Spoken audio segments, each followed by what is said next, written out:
All right, we are live. 4 seconds in. What's going on? Oh, let's say hi to Bubba. It's Saturday Night Live. Be right back. Backwoods Mechanic, how are you? One Mechanic, how are Is you? he back from the mountains yet? I don't know. He's been in the mountains. I don't know what he's. I don't know if he's got a canoe out there or what. But how's the canoe, Dave? How's the canoe? Wayne's good. There's 13 people in here. Tonight we are joined by ZK Master Tech. I'll take this off here. If you guys want to check out his channel, I'll probably do this 2 or 3 times for you throughout the night. But he is a John Deere technician. And what state are you again? Illinois? Illinois. Central Illinois, where the black dirt is. Central Illinois. That's like that's where fairy tales are made of as far as yields. Yeah. Yeah, we have the best farm ground in the world. From being a guy from Michigan, it's man. How how far are you guys into planting right now? We're pretty much wrapping it up right now. Like, really? A guy from work just came to visit me today because I haven't been at work. I've had back surgery, so he came to visit me today and said that they're pretty much wrapping up. He said most guys that are left are just got a day or two left. Jesus, so we've got in Michigan right now. Well, last Saturday we just got some seed delivered for the first. The first seed has been dropped off at our farm. Yeah. We haven't touched dirt yet. There's some bigger guys around planting right now, but not like it's not full force yet. We're still pretty cold and wet. You guys usually wait till like late May or something? It's usually Mother's Day. We're getting corn in the ground. Mm-hmm. Is usually about it. It seems like, but no, there's corn going in the ground right now, but not in full force. It's real slow. It's some of the tiled fields that are good to go, and some aren't. It's definitely a wild. It's drier than it's ever been here, at least. Yeah, the weather's been great for us. Sometimes we get corn in the ground into March. Really? Mm-hmm. Dang, that is. And we usually start harvest at the end of August. Oh, really? See, we don't. Sometimes October or September we'll start. Beans will start in September, but and most everybody tries to start in October with corn and be done by November 15th when deer season starts. Yeah. So that's kind of their hard deadline around here. And then whatever doesn't get done in August, but sometimes we won't get done till December, January, just because there's just so much out there. Yeah, you guys got a lot of acreage out that way, which is, and it's a lot of yield too. I mean, you're talking 240 bushel plus corn usually, and 70-80 bushel beans. I mean, it takes a lot of wear and tear on these machines. That's insane. 240 bushel. If this year, if I see 170, I'd be like through the roof happy with ones. But in all reality, we can only plant. The most people plant around here is 105, 102 day. And that's like, they got like 2 fields that they can put that in. And then they're right down 90 day, 92 day, 95 day corn. So it's wild how, and yeah, group 2, group 3 beans only, basically there's no, I don't know what you guys get over there. Do you guys do a lot of long day corn? Or most of it's around 94, 95. 94, 95. Yeah. 94, 95 day corn with that type of yield. Let's see here. Well, holy cow. The comments definitely jumped up. That's for sure. Wayne's here, diabolical. He just got a sweet toolbox set up, man. It's crazy. It's got to be 14-foot long, epic. Now it's nuts. He sent me a picture the other night. It looks awesome. Joshua, Epics are by far the best. What's that? Epics are by far the best. I'm a huge fan of mine. Yeah. for If sure. I wasn't in a truck, I would have to buy like the Mr. Big Snap-on Epic to fit all my shit. That's the crazy part is the truck takes so much. Takes so much. Will, how are you? Will actually sent me something that he sent me a thank you gift for helping him out the other day. And you might want to get yourself a set of these if you don't have them. These are the John Deere picks. Oh yeah, those are good picks.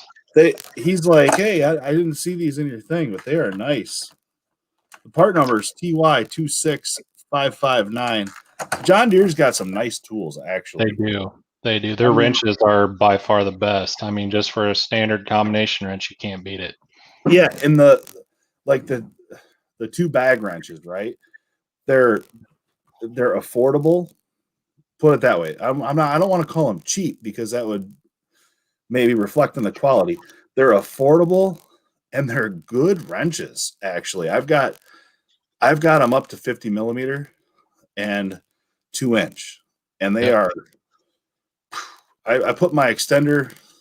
I may or may not have a wrench holder that's about 4 foot long. Oh, I've seen your wrench holder. It's yeah. It definitely fits on those John Deere wrenches just fine. Oh yeah. I mean, with my discount at work, I think it was 7 millimeter through 32. It was like $150 for those wrenches. Yeah, if you're at a dealer, it's totally affordable to buy all that stuff. And like I said, they're good quality. They're I wouldn't say they're Snap-on quality, but Like I would say they're all of Matco's quality. Oh yeah. The new Matco, that's not the old Matco USA made, probably not, but the new Matco for sure. I would say they're great tools. The tough part would be for me is getting them warranted now. Mm-hmm. But there's plenty of Deer dealers around. You could just jump in and say, "Hey, can you warranty this?" Yeah, we've got up by me. We've got it's called Tri-County Equipment. Is the John Deere ag dealer around us. I actually had a friend that went through that program that you were talking about, but he went to a place in Ohio. He went to a school in Ohio, but it was all Deere. I can't remember where it was at though, exactly. But it was a Deere school, and it was the same thing you were saying on that video, identical. Mm-hmm. Tri-County up by us sponsored him. He went down there, did school. It was so many weeks on, so many weeks off, and he was doing. There was you probably know about it. The combine. What was the combine update 3 years ago? With the was it in the sieves? Oh, the chaffer frame pips. Chaffer frame, yeah, the chaffer frame pip. Yeah, everybody knows that. He did a lot of those. Oh yeah. He was saying, because he was still in college at the time, and he's like, "Hey man, I'm getting good. I'm getting them down to this much time, this much." He was like, and I've known him. I knew him when he was in high school. He worked at the construction dealer with me, as a kind of a co-op type deal, where they'd come in for class credit and they'd actually work with us. And I got to know him pretty well, and it was one of those ones where I was like, "Hey guys, we should probably pick this kid up. He's pretty trustworthy, reliable, and he knows his fractions, and he knows how to read a service manual. He knows how to, and those are the things that I think people are looking for, like your company, is really not the kid that knows the specs and knows this or knows that, but just has a good knowledge of if this gear is turning this way, it makes this gear turn this way. Like just common, methodical. Good. Methodical, wants to be independent, wants to not have their hand held. Yeah, that's yeah. Those are the kind of people you got to hang on to. You can teach those people. People have common sense. I mean, I can work with somebody for a couple hours and I can tell you whether they're going to make it or not, just in those 2 hours. Absolutely. And It's crazy because you can just tell sometimes. Diabolical says his toolbox is 200 inches long. Wow. And it's the hutch, and then next to it is the lockers, and then it's got double boxes on top of it's oh man, it's sweet. That's the size I would need if I ever had to unload my truck. God forbid that day ever comes. I've seen your foam inserts for the Milwaukee tools in the service truck. Yeah. That's got to be pretty nice. The Kaizen foam is the way to go for sure. Yeah. This is AgTech 45 here. I don't know if you've seen him on there or not, but I've talked to him before. He's Saskatchewan ag dealer up there. Back from sort of listening a bit. Hello to everybody that's in here. I've skipped over everybody's names. Right now I'm just trying to catch up because we're trying to see if we can have some good conversation here. Diabolical sit in a hot tub. Thanks for that, Joel. That's where I need to be. I appreciate that. I don't know. If I was doing this live stream from a hot tub, I think that number would drastically change downward because nobody wants to see this guy without his shirt on.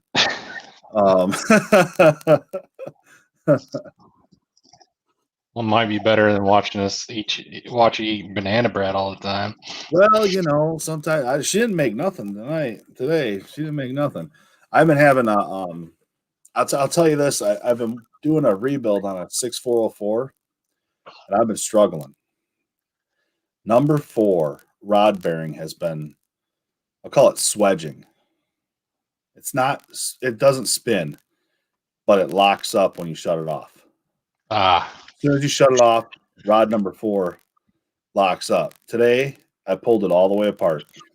I replaced that bearing twice, right? Because I'm like, well, the first time I was like, well, maybe some dirt came in, like it swedged right up, you know. It was, and I have 1.5 thou of plastic gauge clearance in there, plenty.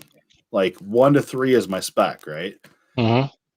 And then the second time I was like, okay, maybe I missed a piece of metal up in the rod and it came down, you know, one of those flakes came back down and did it. Today I pulled it all the way down. Like I just went through the whole thing. I blew air into the rod and oil sprayed out of the rod through the bolt hole at me. It didn't go down to the wrist pin. It was coming out. It was coming into the bolt hole. I think I got a crack in the rod or something. Yeah, sounds like you need a new rod. And I mean, just putting air pressure to it, I was like, okay, because I was like, whatever, I'll put air pressure to it and see if there's something in there. Is it going to flow oil out of that wrist pin or not? Like, that's my next nervousness, right? Like, what more do we have to do here? And then finally I was like, holy cow, I got a crack in that rod somewhere in there going from the oil galley into that bolt hole of the rod. That's hard to figure out, dude. Dude, I've been pulling my hair out, and I just went and, like, I told the guy a price to rebuild the engine, and being independent, you know, you just do it, right? And I'm like, man, but it's not locking up, it's not spinning. You shut it off and it won't start again. Because it's getting so hot, it's swelling up on that one bearing. Yeah. So I'm like, and it's only number 4. So I'm like, Jesus, what are we gonna do? So now I'm gonna order. One thing left to do. Yeah, well, but now I'm gonna have to call them and be like, hey, how many rods do you want me to buy? Because we need at least one. I'd like to do all. Probably easier just to try one and see what happens. Yeah, well, it's only been number 4, so I'm like, well, it's, you know, whatever. But there's no damage to the crank. There's no damage to anything else. It's just, I don't know. It's crazy. I don't know if I'm losing oil to it when it gets warm, if that crack opens and then it just dumps oil. And yeah, it's probably dumping it where it doesn't need to go. Yeah, dumping it out the side of anyway. Yeah, so it's like stuff like that really kicks your butt, you know, but It's crazy how basic it is, though, right? Like, hey, why is oil not flowing to this spot? That's what Mhm. you have to figure out, right? Like, It's but better then it than gets checking complicated as well. electrons. Yeah, yeah, following a CAN bus wire. And so, have you been through the engine class? The engine class that Deere I've been through has a you? lot of engine classes. I don't know which Because one you're last referring to, was but it last year or the year before? They mandated everybody to have an actual engines class where you started to learn about the oil. You had a oh, class on oil and coolant and all that.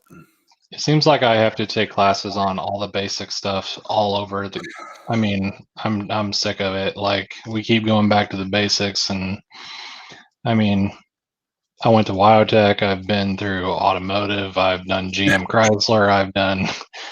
It took me 6 years training through John Deere to get my master certification. So, Yeah, I mean, I don't know how many more times we got to go over oil and coolant and all that stuff, but they just seem to like the class becomes obsolete, and then you need a new one to get the credit or to be able to take another certain class, and yeah. there's always Because just to go something to new the you have to take.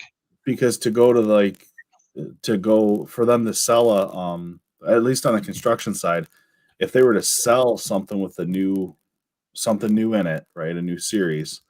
So like for our capstones, if we're like the G series um, excavator, let's say. So when they sell when they go from the G to whatever's next, you're good for the next one, but not the following one after. But somebody at each location has to be capstoned in that next one before they'll ship you one. Hmm. So you can't even sell one until you have somebody capstoned. Yeah, It's kind of luckily like they keep me over. trained up enough where they don't really have to worry about not being able to sell something because we're not That's trained for it. that's good. The That's good. hardest one was the 15 liter QSX Cummins class. That was the Really? hardest engines class I've ever taken in my life. It was Did you take five it at days straight Did you in take it at Davenport. Cummins? No, I took it through Deere at Davenport, Iowa, at the Deere Okay. Training Center. Was it a Cummins instructor or was it a It was Deere? Deere instructors that were Cummins certified. So they had taken the course and they became Cummins certified, and then they had to teach it according to Cummins standards, which it was different than the way Deere teaches it, and it was way Yes. harder. Yes. And their questions, Cummins questions are I I went down to what was it, Seymour. I think Seymour is where the factory's at, right? Um I'm not Seymour, sure where their Indiana. factory is. I think it's Seymour, Indiana. I think it's Seymour. Anyway, I went down there for a class 2 years ago, and it's grueling, grueling experience to go through the Cummins class, which isn't bad. Um, You need a holster for your electronic contact cleaner. you you do, yes. You need to make sure that stuff is like everywhere. I mean, I was Um, gonna have a joke about it. I was gonna have dual pistol holsters with electronic contact cleaner because that's what you need. you got to So spray your wrench, and then you got to spray the fitting, and then you crack the fitting loose, and then then you you sprayed spray the again. fitting again, and Yes, then you can there take was it a off, and then you got to bag and tag everything, and you're also trying to do like live exercise in labs while you're trying to do all this spraying and bagging and yeah, tagging and and you have to wear gloves. Don't touch it with your hands. right. That's the other like gloves were important on that whole deal too. It was like, but I will say this: if you ever do an ISX 15 um, oil cooler housing, if you ever have to come across one in a semi, whatever, it doesn't matter. Be careful. Be careful that when you pull that housing off, they have a clean care kit that you order with it. Okay, order their clean care kit. It comes with the proper sized red cap, but it's blue. But you know what I'm talking about. The Mhm. what it comes with that proper sized one for that and the other side, because that oil galley that comes out of that cooler goes right to the main in the center of the engine. And if any of that dirt that's on that engine goes Yeah. in there, it makes it about a quarter of a mile. And then hello rods. Oh boy, Um, it's a lot of it's, chitty chitty bang bang. yes, yes. Without the clean care kit, there is a 50% survival rate for blocks that I've heard of. Um, I Might mean, as well just do it then. it's a while, and really all you're doing is trying to fix a leak, an oil leak, right? Like it's just the oil cooler housing is leaking, so you pull it off, put the new one on, and then the other problem is people don't drain them all the way. Then they send coolant right in your main journal, and then we know what coolant and oil, if it's if it hangs out there too long before you get the new one on, that coolant evaporates and dries on that bearing, and then Your there's hosed. all sorts of bad stuff. Bad stuff happens. Knock on wood, the QSX has been a really good engine. The QSX, and that's the 15 liter. Yeah, it's Yeah, probably been so the best engine we have in Deere machines right it's now. the same as the ISX. The only, I guess, ISX QSX is identical. The only difference One's is off fuel road. system and yeah, off road, on road. That's it. No, good luck with them. It's just everything that Deere bolts up to them goes bad.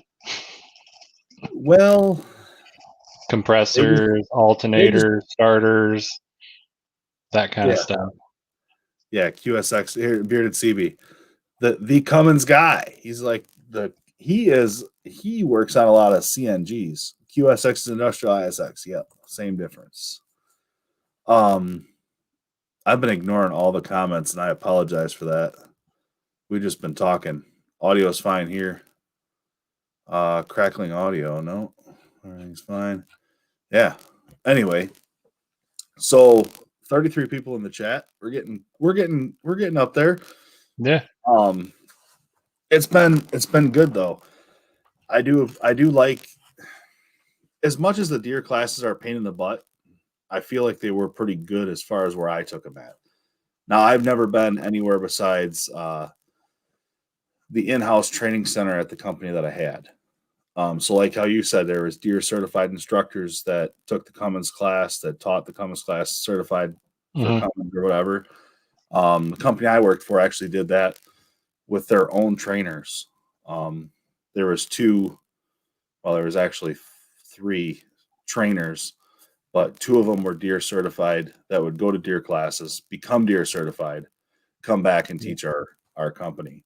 And we have people that do that through our dealership, and we have a Yeah. training center, but it's more geared towards AMS products and maybe your basic certifications, electrical, hydraulic Yep. service advisor, but not a whole lot of product application training, more specific into combines or tractors or whatever. Do they But call it's them? eventually gonna get there. Do they call them capstones in your industry, or they just call them certified for whatever it is? I mean, it's just all just training and certifications. I've never heard them use capstone before. Because that's all they use for construction side is capstone. So you have to take the online classes, and then you have to go to actual class, and then you have to pass with they do the bugs and all that stuff for you guys too, I'm sure, in Yep. class. Yeah, we have to And take prerequisites online, and yep. then I go up to Davenport, Iowa, to the training center. Really nice training center there. I've heard Super that. nice. Super nice.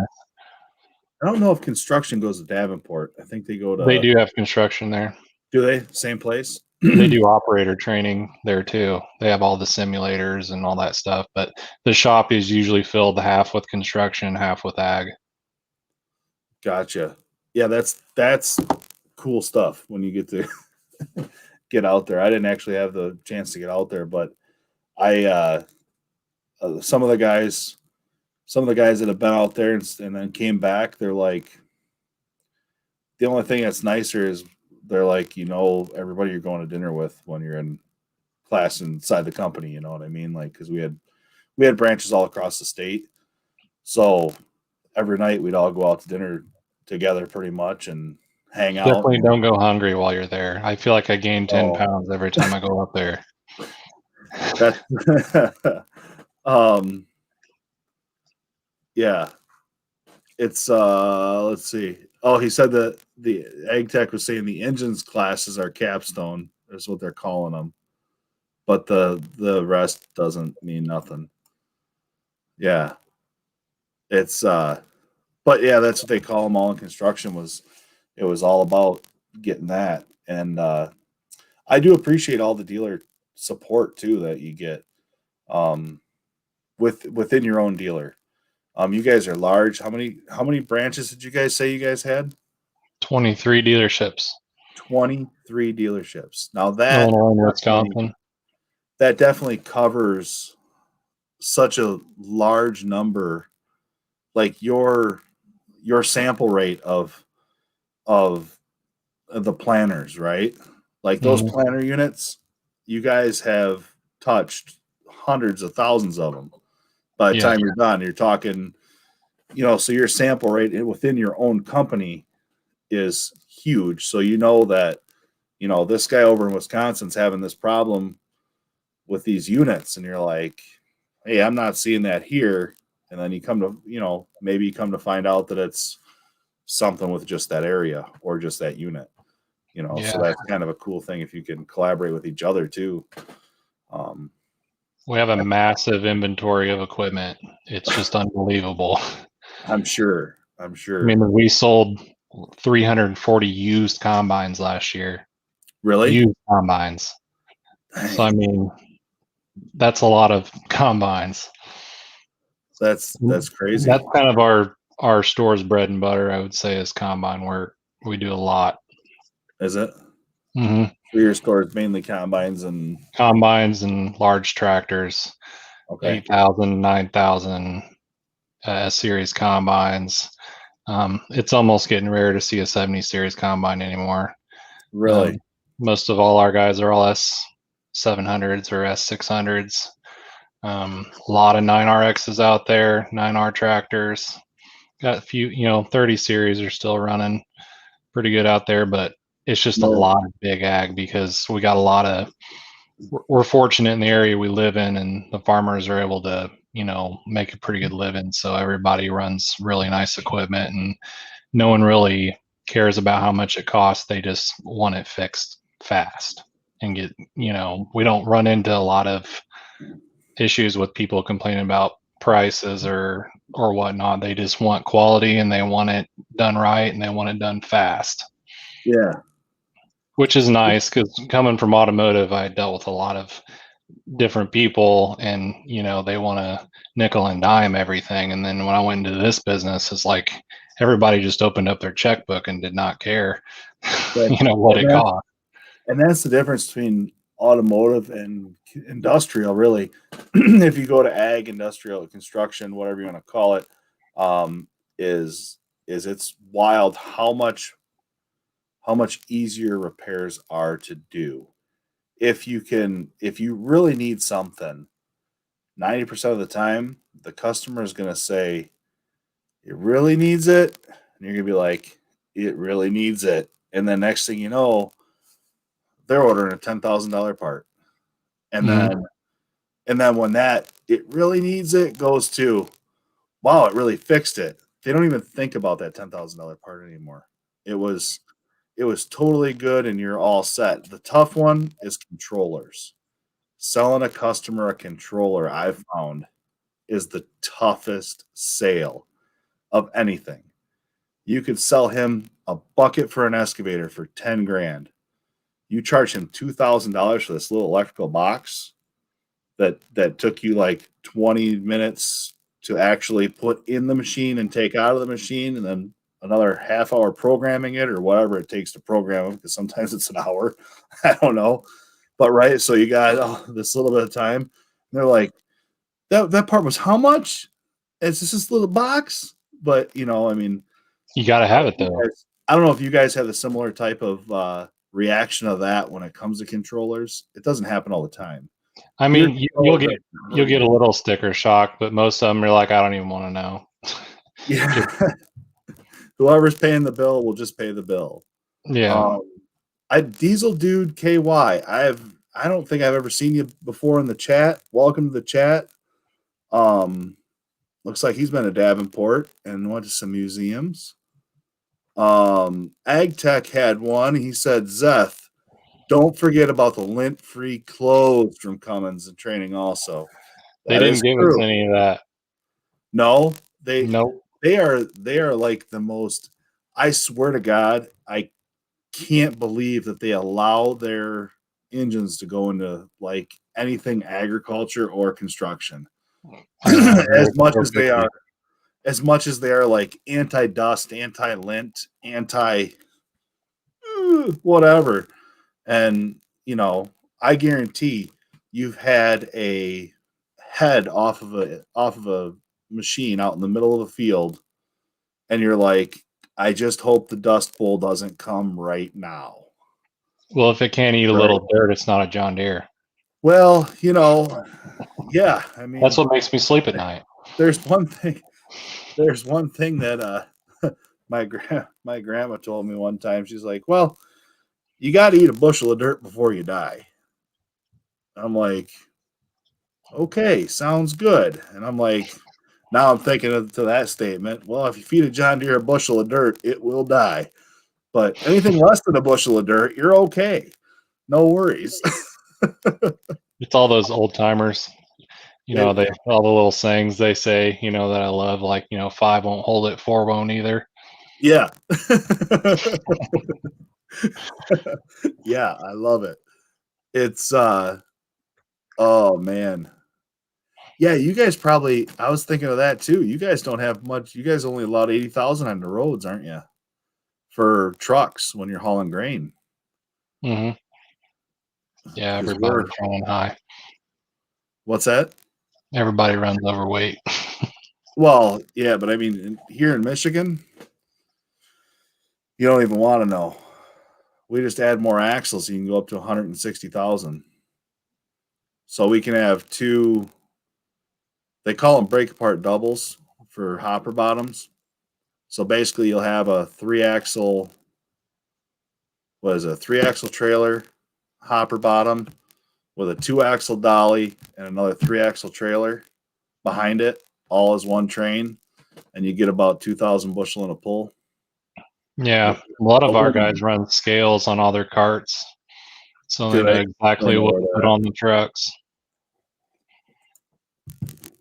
Lots of big Oh, carts up here. We got some 2,000 bushel carts running around seriously? on track. Yeah, a lot of Zappy, 1282s, 1082s, big ones.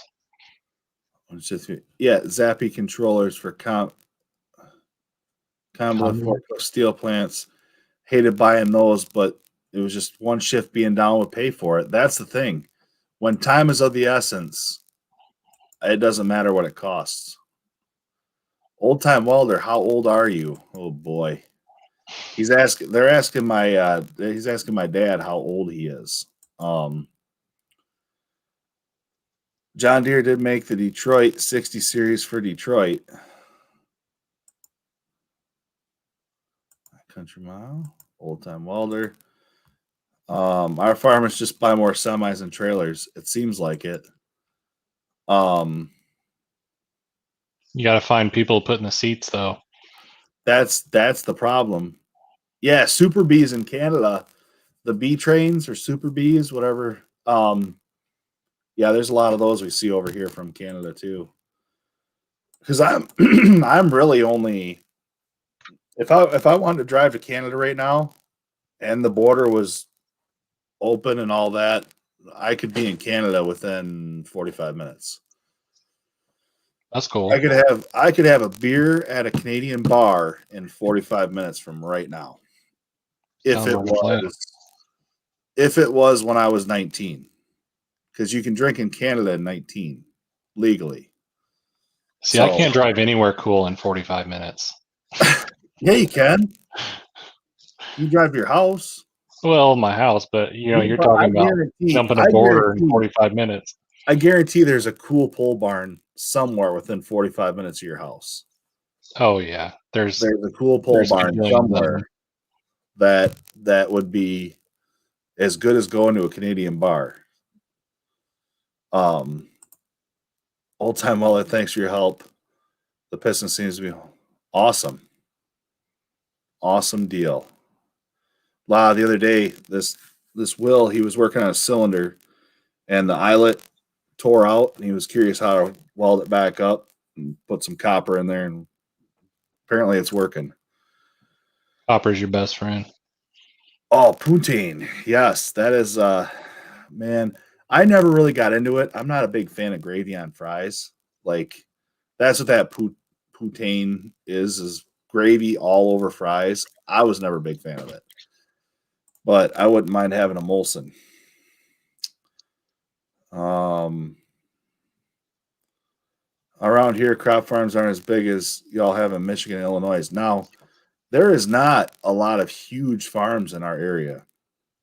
There's one farm locally to me. I bet you they do.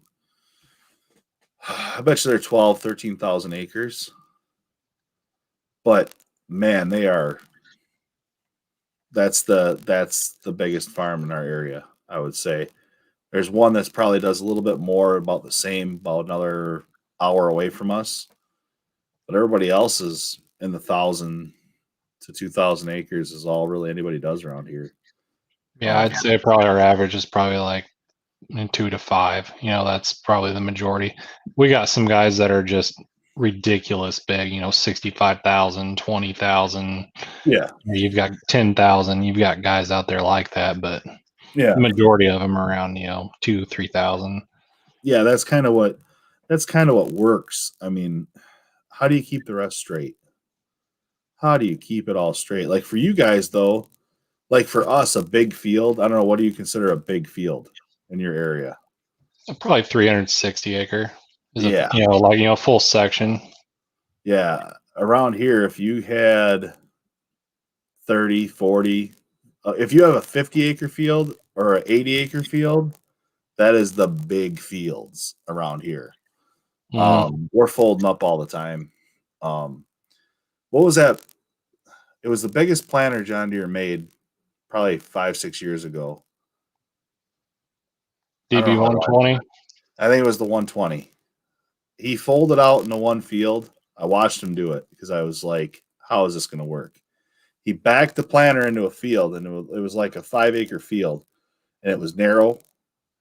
He backed in, laid everything out, pulled forward, backed back up, and moved over like maybe half the planter width, pulled forward again, and he was done with a 5-acre field. It was ridiculous because he had to back in because there's no way he could have turned around in it. It was insane. And I'm like, really? It's crazy. Everything's just wide open. There's not a lot of trees and stuff, and a lot of the grounds, just been cleared out since the 50s. If you would look at where I live back in the 50s, it was all swamp ground and trees, but they just went in and drained all the swamps and got rid of all the trees and just made it all farm ground. Yeah, and that's awesome, Don't allow anyone with a drinking and driving record in. That is true. That is true. Yeah, 2,000 to 3,000 acres. That's about what it is. Yeah, there's a lot of big dairies in Michigan too on that side. The closer you get to Wisconsin, the more dairies there are. It seems like in Michigan, Dairy is big business up in Wisconsin where other store is. Yeah, choppers and dairy and hay, and you get some big money in choppers. Yeah, it's crazy. Right down there by Cummins, right by their factory, is a Kloss dealership. And it was one of those things. I'm like, look at, trying to check it out, see what's in the lot, we never ended up getting to drive by there, and check them out. But I think Kloss, I don't know. There was one, Kloss and Krone, them are the two that are the heavy hitters, right? Other than Deere with choppers. I think one was running 1,000 horsepower and the other one was running 2 500s, but I can't remember which was which. I think New Holland's pretty big too. Yeah. And I worked on a New Holland, I don't know, not that long ago now, a few weeks ago. It was a T9 360. It was a articulated tractor, CAN communication codes, right? Like wouldn't go into gear, would start, but wouldn't go into gear. And I found a blown fuse for the tractor control unit. And I was like, it was, if you took your deer knowledge that you have right now with controller sense in your head and applied it to that, you'd be real close. I'm just saying. So don't fear if somebody's like, hey, I got this, that, you know what I mean? Like it's, they're pretty much, it's crazy how much similarities there are. Mm-hmm. What do you say I'd love here? to be able to work on some different colors of stuff. I get burnt out on the green stuff. Sometimes, you know, it's tough. 11, that's true. Kloss makes the best combine ever. Oh boy, man, there is a lot of Kloss is it, then Krone, then John Deere. Oh man, How's their parts and service for Kloss? that That's what I want to know. They might make a good combine, but can you support it? Can you get that combine running the next day with a part the next day? that's that really is the key to it all. Right now, I just had a Kubota that I worked on the other day, right? And Kubota construction equipment has been selling around our area like hotcakes. Like the skid steers have been just, I every time I turn around I see another orange skid steer flying down the road. And I'm like, "Oh my gosh, I went over and worked on this little Kubota and it had it was a relay. What did we end up finding? I went to the Kubota dealer to look at the part, right? I had the part in my hand and I'm like, I'm pretty sure it's a relay, but I'm not sure exactly. And I can't find it I couldn't find the spec for the part anywhere in the service manual. Like it was just, they don't tell you. It's whatever. So then it took the parts manager and two shop techs from the dealer, the Kubota dealer, to finally try. They're like, we think this is the part number right here. We think this is your part. And they're like, it's called a relay amplifier. Well, while I was waiting, I took it apart. It had 5 screws in the back of it, and it had a relay in it, and it had a diode, and it had a whole bunch of other little like resistors and different stuff, right? It's And just like a module, basically. it looked like an old module, yeah. So I took it, I'm looking at it, and I'm like, okay. And they're calling it a relay. All right, we'll try it. Well, when I got home, I Googled the part number, and it looks like we got the right one. But I spent 2 hours in the Kubota dealer looking for a part that I had in my hand with a model and a serial number of the machine. So you can't tell me that if you could pull any part off a combine that you want, right?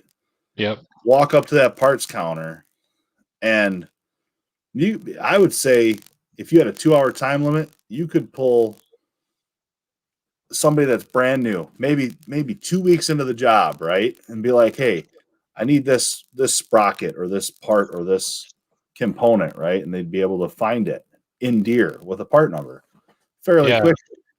Yeah. The newer the machine, the way that they're breaking down the parts catalog is getting a little more difficult and out of hand. But I mean, if it was a 70 series combine or an early 600 series combine, I can find whatever part you need, instantly. Yeah, but the 2020 that I was working on the one day, that's a little tougher. The old the 20 series tractor, it was a 2020 gasser that I was looking for some parts for. Yeah, that parts book's a little tougher. Yeah, they get out the PDFs. Yeah, they're like, yeah, we can have that on microfiche. Let me pull that up here. But yeah, it's been it's funny though, parts, and I'm just looking at all these Kubotas driving by going, how's that gonna work out for you? And they're like, hey, it's $20,000 cheaper or what. I don't know the real number, but They're like, you can save yourself a lot of money by buying that over a Deere or whatever. And Deere skid steers I think they're really good. They're far better than what they were. I don't know how many skid steers you've worked on or whatever, but it's they've come a long way. The new G series skid steers are, I think, far superior to anything they've ever built as far as a skid steer goes. Yeah, it's mainly what we sell. They G series. Yeah, the 333s are so nice. They're just phenomenal skid steers. The joystick controls, the fly-by-wire is a little bit tricky and then calibrating them isn't a bad gig. Once you get them set up for the operator, they're good to go. I mean, We those are don't do a the ton of work on skid steers. I mean, we sell them, but we don't have. It's not a huge market for us. yeah. It's tough, and I don't know how these guys are. So I was looking at it myself, like, okay, 20, let's take 10 grand cheaper, right, of a machine. Now you're talking 7 days on a part from Kubota is what I was told, right? About 7 days is what they told me. I'm like, okay, so you have somebody come out and diagnose it. 7 days later, you get your part, which means 9 days later, he actually gets out there to put that part on. You've been without your machine for 9, 10 days. So now you had to rent one. How much you renting one for? Well, that's a week rental. About 7 weeks of rental, and you're out of that 10 grand you just saved on a Deere. That under warranty, because the warranty is not going to cost you anything to have it fixed, right? Because it's Right, under but your warranty. downtime, no one's But paying for that. 7 days versus 2, 3 days. Come on, man. Like you said, that's a huge thing, right? That's huge. What are these guys saying up? Holy shoot. Oh, let's see here. Guy I know had an 18-inch, 20-row head and has been loving it. Sweet deal. Great Indianapolis main hub for the cloth parts. Let's see any cloth comments. Yeah, John Deere had a bad fuel tank design for a little while there, didn't they? Well, which one? No, on one of the series of combines, they were lighting up pretty easy back in the day. I think it was the IT4s when they were doing their burn down. The Um, good old plastic tanks. yeah, yep, yeah. I think that was. We had a couple in our area go up. Once the tank goes, you might as well just walk away. Yep, absolutely. It's over. At that point, you might as well go fire up the deep till and start running circles around the combine. Just go into town and get you an ice cream cone, and then come back and call the fire department. Well, you want to make sure you protect your field first. At least get a few rounds around it with the deep till or the disc or something. That's what the neighbors are for. One mechanic giving a $10 holler to check out Zeth's channel. It's good stuff. It really is good stuff, guys. I mean, there's 34 of us in the chat now. He's really got some good content that he's bringing. He's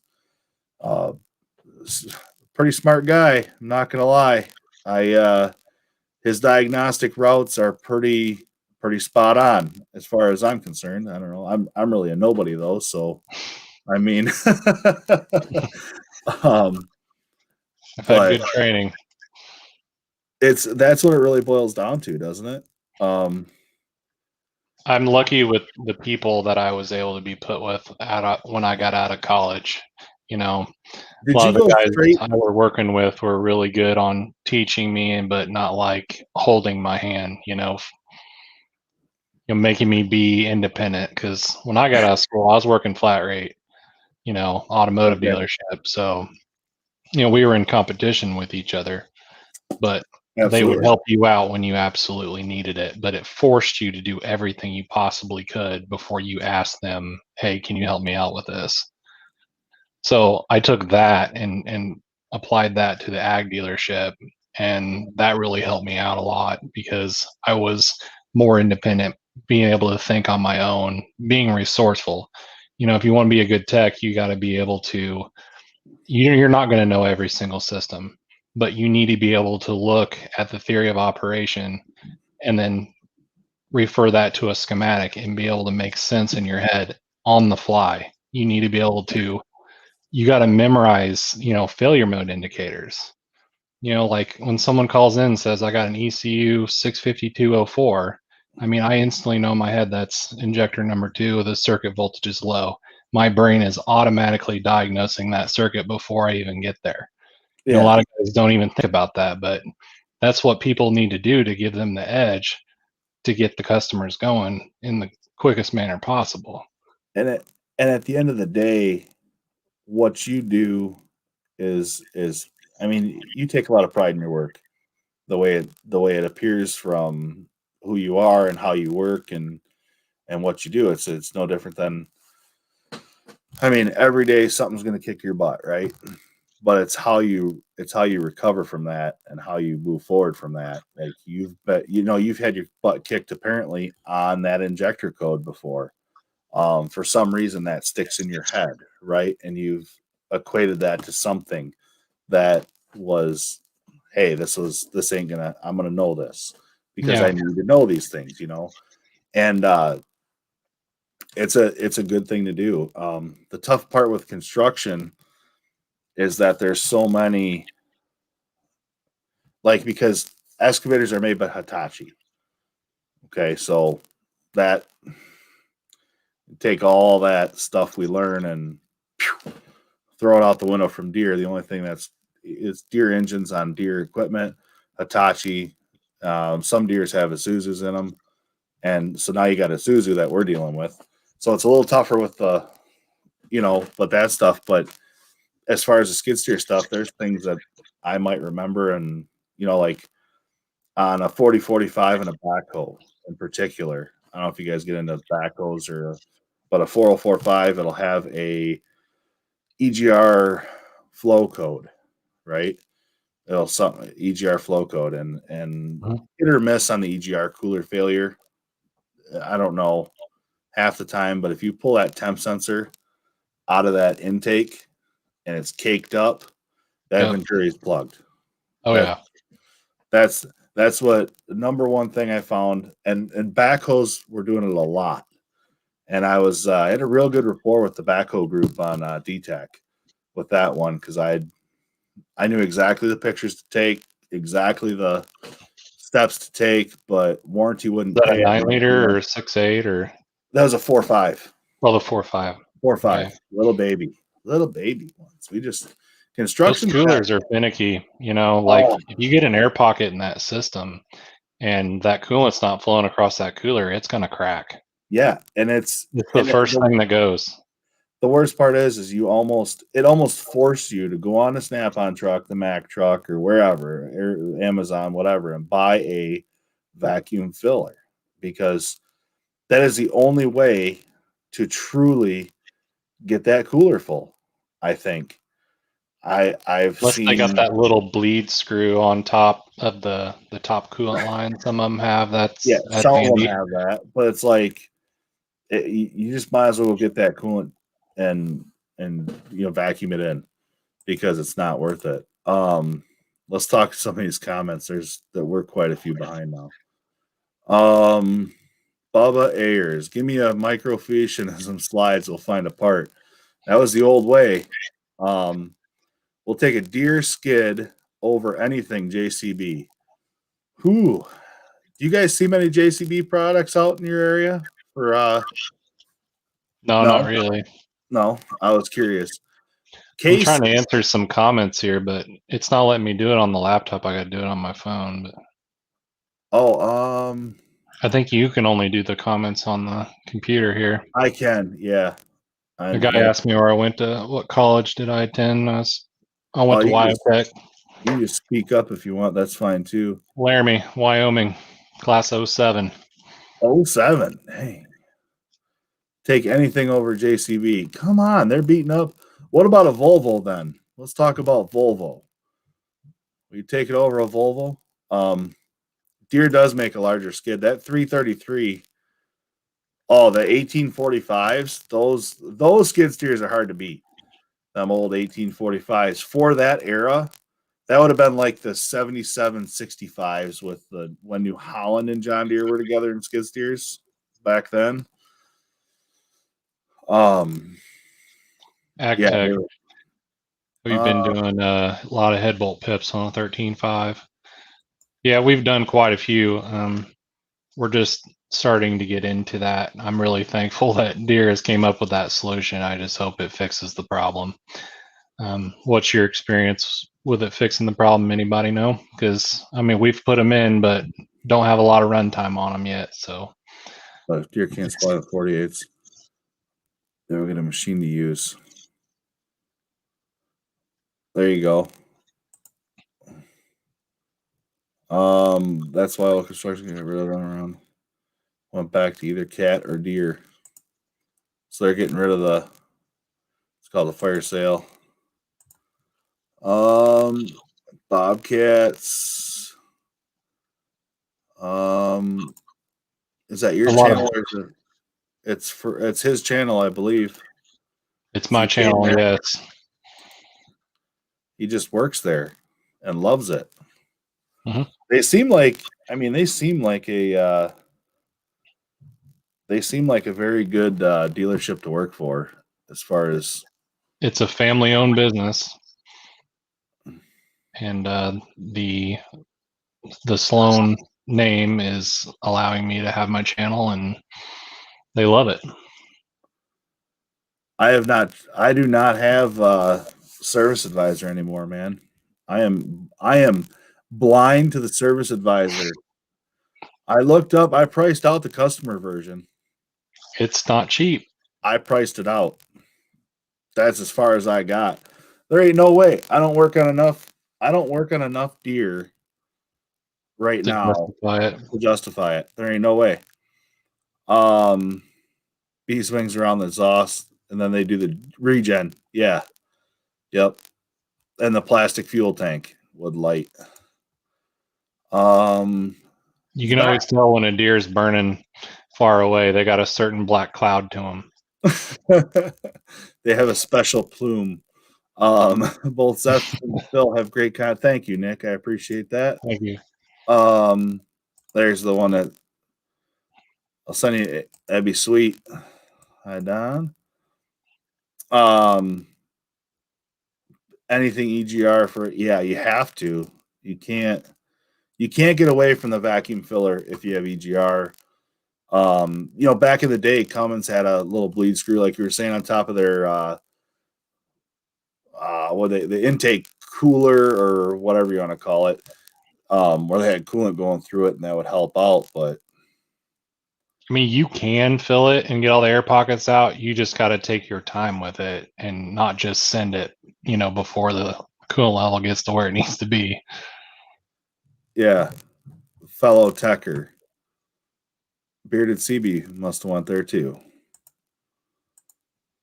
Volvo sucks. Well, I was just saying, because Volvo skid steers are made by JCB, just painted a Volvo color. That's a fact. They're both made in Georgia. The same. Just getting to the field. We should know in a week or two. So there you go. He's almost done, and you're just getting in there. My company hates my channel, corporate. I like my dad's rule when buying equipment. Buy a shop manual, parts manual for it if it makes it easier to look up parts. Did this when he bought his 410 John Deere. I've heard Service Advisor 6K is 6K. It ain't much. Our dollars aren't much different, bud, when it comes to that Service Advisor price. I know an independent guy that buys it because he left a John Deere ag dealer to start his own repair shop, and of course, he uses it all the time, so that's all he does is Deere mainly. I know he runs it, and then we have a large fertilizer company called Effingham Equity. They're huge. and they decided they wanted to buy Service Advisor. So now they have the power to do a lot more than I want them to, but Well, the nice part about some customer level, they can't program anything. If you have customer level, you can't program anything.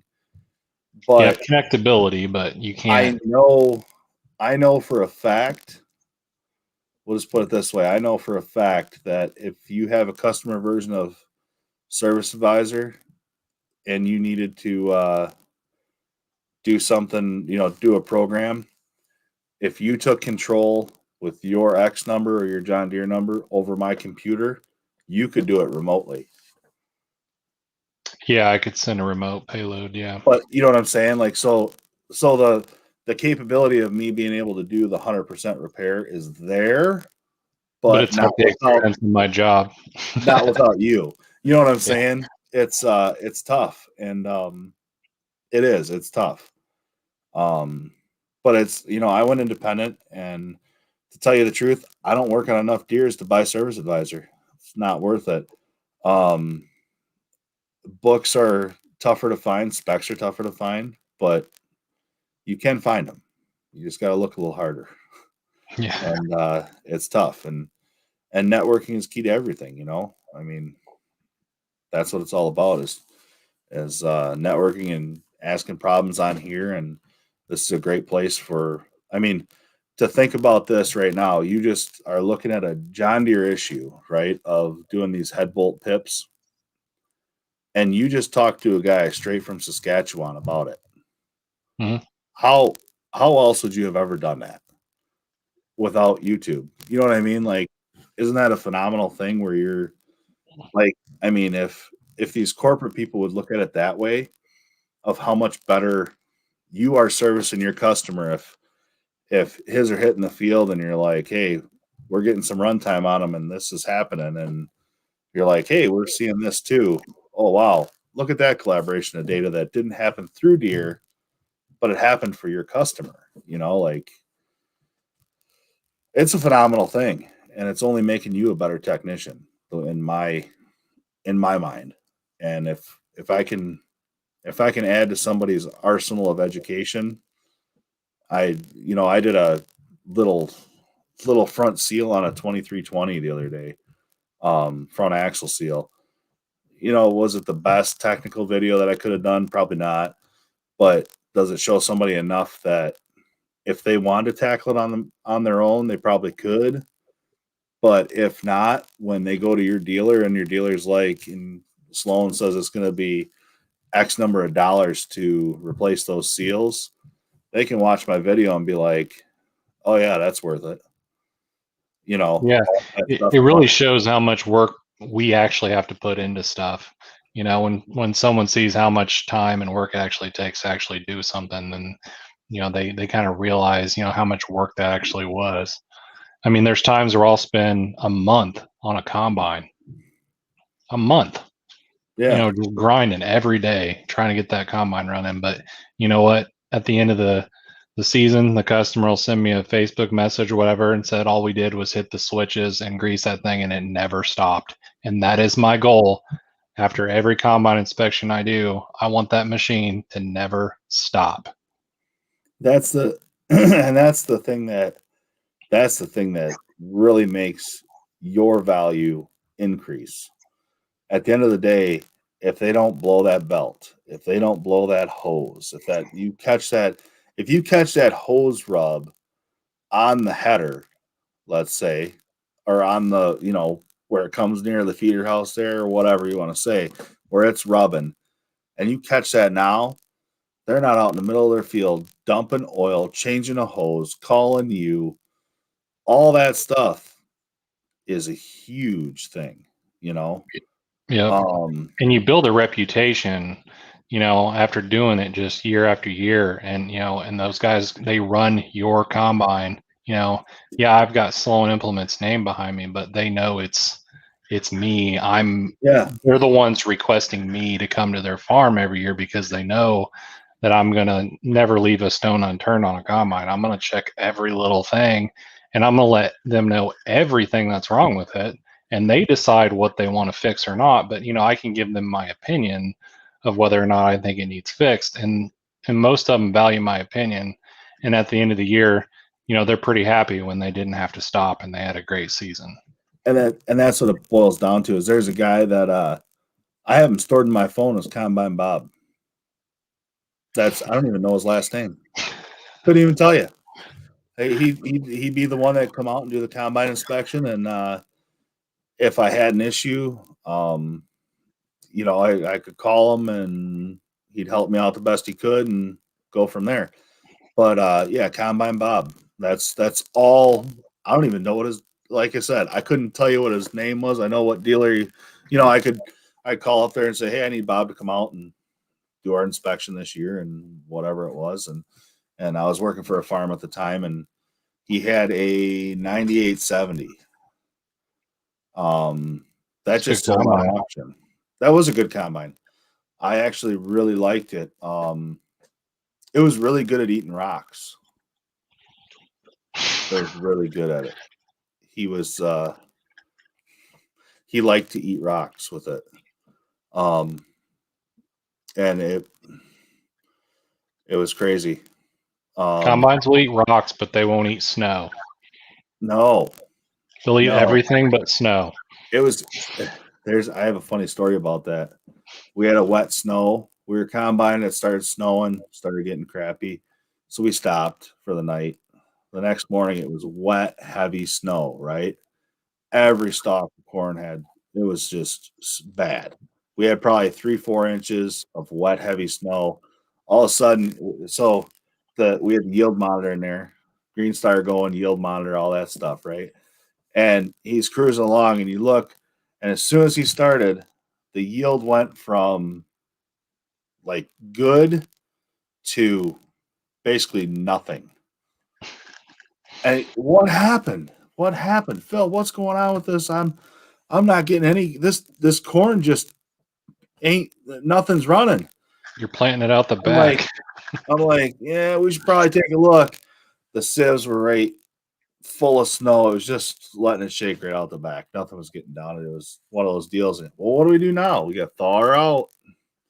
Then you blow the cleaning fan. In the water. Cleaning fan's next. Yeah, that's the next thing to plug up, right?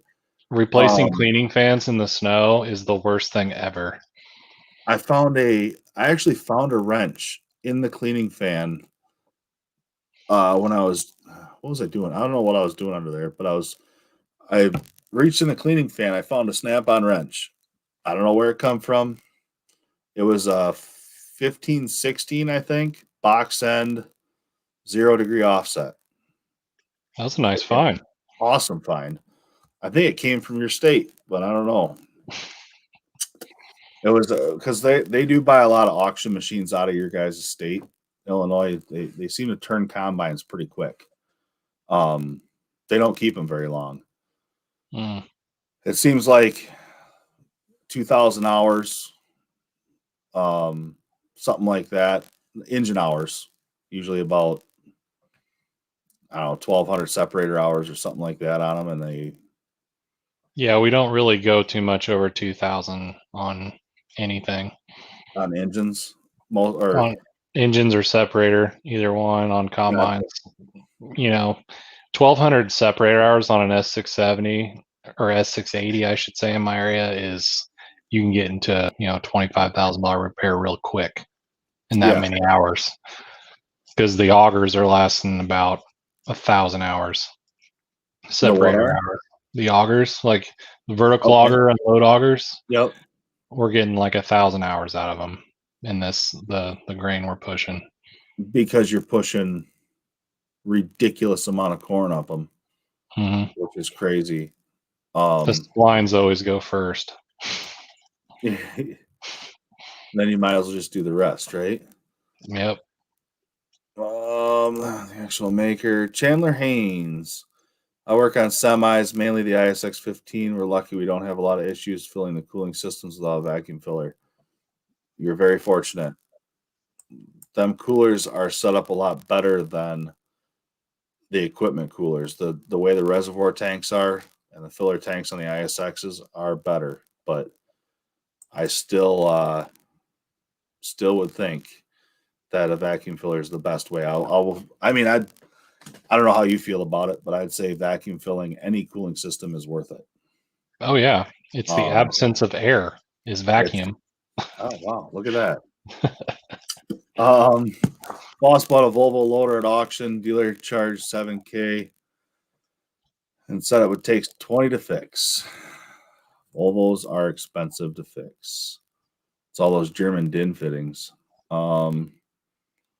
ISG, few months replacing the EGR cooler and turbo. You don't need service providers. You see friends that work at Deere. But once you find the way to find the info, you know where to look. Yep. Sadly, some dealers aren't that way. Absolutely. I left Deere 20 years ago, left on good terms. I'm still called on from time to time by dealer to help. That's awesome. Rudy, I did a heel stub on a 7130 tractor by watching YouTube. See, There you go. you could have helped somebody out with that 2320. It makes it possible. You know what I mean? It makes it that task where it's like somebody can do it or somebody's going to say, I don't want to do it. Not to upsell, just letting them know what we find. Absolutely. That's the biggest thing is like, you know, you tell somebody, hey, this is, you know, like for, I guess on combines and tractors, if you have a final drive leak, right, that's a huge repair bill that could be coming. That nobody does. Yeah, a lot of our customers at the John Deere dealership, they questions on their equipment, what they need to fix it. They do. There is a lot of walk-ins that ask a lot of questions. I don't know if you get that a lot too. Just got 5.3 from Eastern Europe. Tons of bootleg versions out there.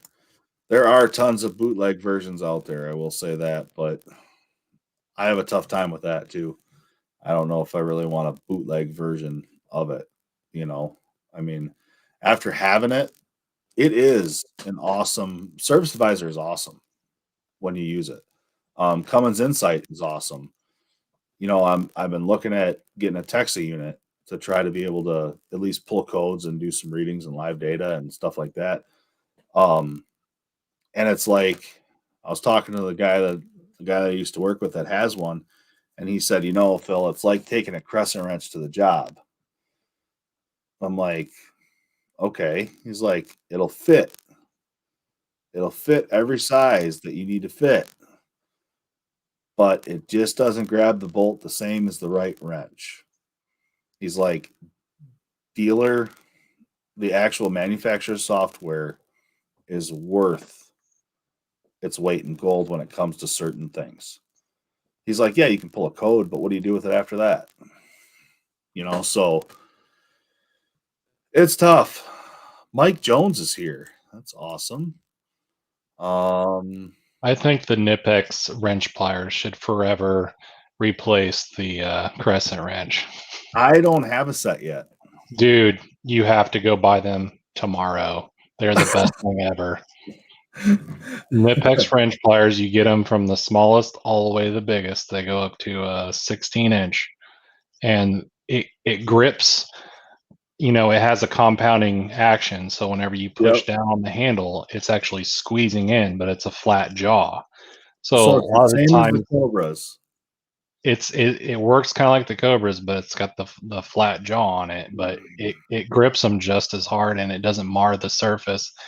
If you're you're going up to replace a fuel pump or something up in the top of the combine, you can grab a couple wrench pliers and you're good to go, and it doesn't strip anything out.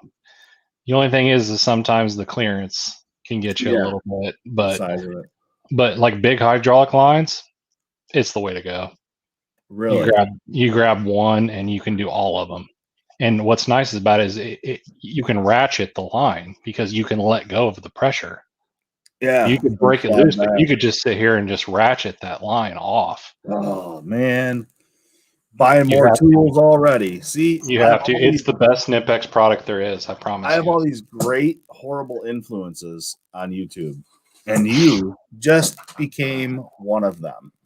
I'm So a huge tool nut. We could talk about tools until I'm blue in the face. I am 100% on that same deal.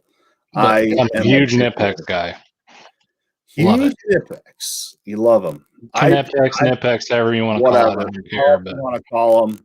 They're red handled, start with a K, and we're good to go. you gotta have Cobra pliers. The Got to. Cobras. Yeah, them Cobra, the big ones, I think 22-inch. they replaced every oil filter wrench that I own. I They make mean, good oil literally, filter wrenches. they're great oil filter wrenches. They're second to none when it comes to that. They just do. Use the 10 and 12-inch probably the most. Yeah, I got a there's another pair that I got with the pinchers. They got little swivels on the end for the hose clamps. The hose clamp one. Yep, I got those. Those are Those nice. are freaking nice too to have just for random. Those pinch clamps are. They've got a few different designs of that too. They've got Yeah, locking ones, I think. They've got ones that have bigger tips on them, smaller tips. I've got the smaller tipped ones. I've got the ones with a swivel on them. They're like a swivel tip, so you can Mm. turn it as you pinch. You can turn it, and sometimes they work really good. Sometimes they don't. Let's see. Insight is a godsend. Yes, it is. Cummins Insight and Quick Serve together. Yes. But this right here, Service Advisor is all of this in one. Plain and simple. It's the best I've ever used. because literally, if you take the hyperlink right from the code on Service Advisor, it takes you right to the book. You don't even need to. And if you're already connected to the model when you're going through the diagnostics, it automatically populates live readings. I used to input my PIN on everything. How far out on new equipment? I'm sure that they probably already have standing orders that are coming in regularly, aren't you? Yeah. As far as new equipment. I mean, people have their combines traded off before they even run them in the field in order to get new ones for the next year. Yeah. Yeah, a lot of dealers don't like giving out information. And I'm not really giving out a lot of know-how. I'm giving out this is what it's like to be a John Deere technician and, trying to recruit people in this business and also trying to, entertain people like us and the customers we serve. But I'm not giving out this is exactly how you rebuild a 13.5. I can't do that, but I do as much as I can to make technicians better. And at the end of the day, like your blinker switch, right? Like that was a great thing that you're like, hey, found this and this can cause it. Like every technician in the world could learn something from that. It's not to say, hey, if your combine don't move, just replace your blinker switch, you're good to go. No, that's not the video. The video was, this is a controller that's not communicating with this controller, which is taking this controller offline, which doesn't allow your combine to move. If you look at it that way, now if you really look as a technician, you can look at it and say, hey, I got that. Like that makes a lot of sense now. You got to make sure, because the biggest test that I used to like doing is when you pull up Service Advisor, I'd click on the controllers tab before I went to diagnostics and just see what shows up. Yep. Just see what shows up because. But now you have 40, 50 controllers to show up. How do you know what's even supposed to be there? Well, that's unless you just know. That's the tough part. Is like for construction equipment, basically we had a ECU, TCU, HCU, and then basically the monitor unit. And then you'd have your two, like on skid steers, you'd have your joysticks. So you'd have six controllers that I'd be looking for. And if you have a CAN communication error, code of any sort, that's where I used to start. Was like, hey, what's online? Okay, all of these are online. Hey, I'm missing my left-hand joystick. I have a right-hand joystick, but I don't have a left. Yeah. And one thing now that's getting really tricky is now you have mecha controllers. You have large controllers that have multiple software packages in them. You might have 8 controllers in this one box. Sometimes you can have a communication code with just one of those controllers, but everything on, the CAN bus and the power and Yeah, ground in that one box is good. Then what do yeah, you do? yeah. That's what we're getting into. You're getting into, 40 and 50 controllers, but maybe there's only physically 10 on the machine. Yes, yes. But then Your you get acronyms are just software packages within that controller. yes, which is crazy to think of, right? Ag Tech, it's coming. If you guys didn't know, I just had back surgery on the 20th, and I'm at home recuperating. And when I get back at it, that's the first thing I'm doing is a service truck tour, because that's probably all I'm going to be able to do when I go back to work. That's all right. You could be a great advisor for some of those young guys that are in the shop. I'm just going to point and just say, do that. Do that. Torque it to this. This is how you run. I got a question for you. How do you feel about young technicians asking you questions? Just in general. I don't mind it at all. Great. Because I was in their shoes. What about? And I know what it was like to be the young guy that didn't know. Does it get frustrating if they ask the same questions over and over? Or are those people weeded out pretty quickly in your scenario? Well, they still have a pulse, so they don't get weeded out, unfortunately. So they can turn a wrench if they know the difference between right and left, and they can turn a wrench. Okay. Yeah, if you have a pulse and you can pick up a wrench, you can have a job as a mechanic. Now, the one thing that I don't really like is, I like people taking initiative and going to school, and but some guys maybe that had come from a different background, maybe automotive or construction, and they want to come in and learn. It's easier to work with those people, but these dealerships that just hire burger flippers off the street, that's maybe changed the oil in their car one time, and then they want all these experienced techs to just teach them everything they've learned over time. That's when I have a problem with it. See, like, I have a problem with the guy that comes up to you and asks you for the torque spec. Hey, what's the torque spec for this, right? Let's say it's a water pump or whatever it is, and for some reason he wants to, okay. Like, I would stop my day at the dealership and be like, all right, let's go to your toolbox. Get on their computer and say, type this in. What book are you in?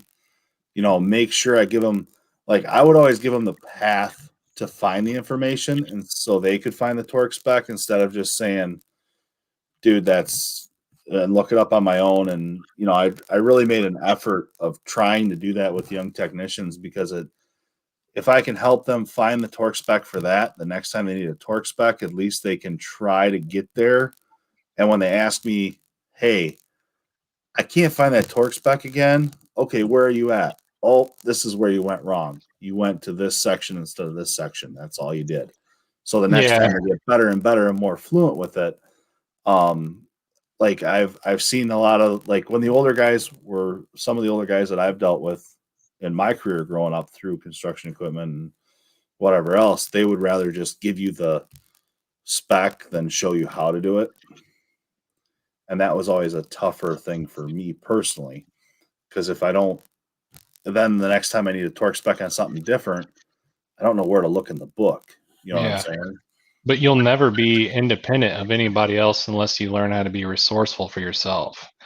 So, Absolutely. sometimes, in the heat of battle, someone needs torque spec, gotta go. Yeah, I don't mind, helping them out, whatever. But, if we're a little slower down and I can tell that they just didn't put the effort in and they're kind of being lazy, I'm going to push them.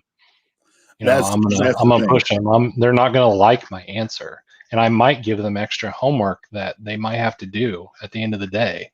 Like, I might tell them, I want you to tell me the fuel dosing power schematic of a combine. How does it go from the fuse box to the engine? I want you to tell me by the end of the day.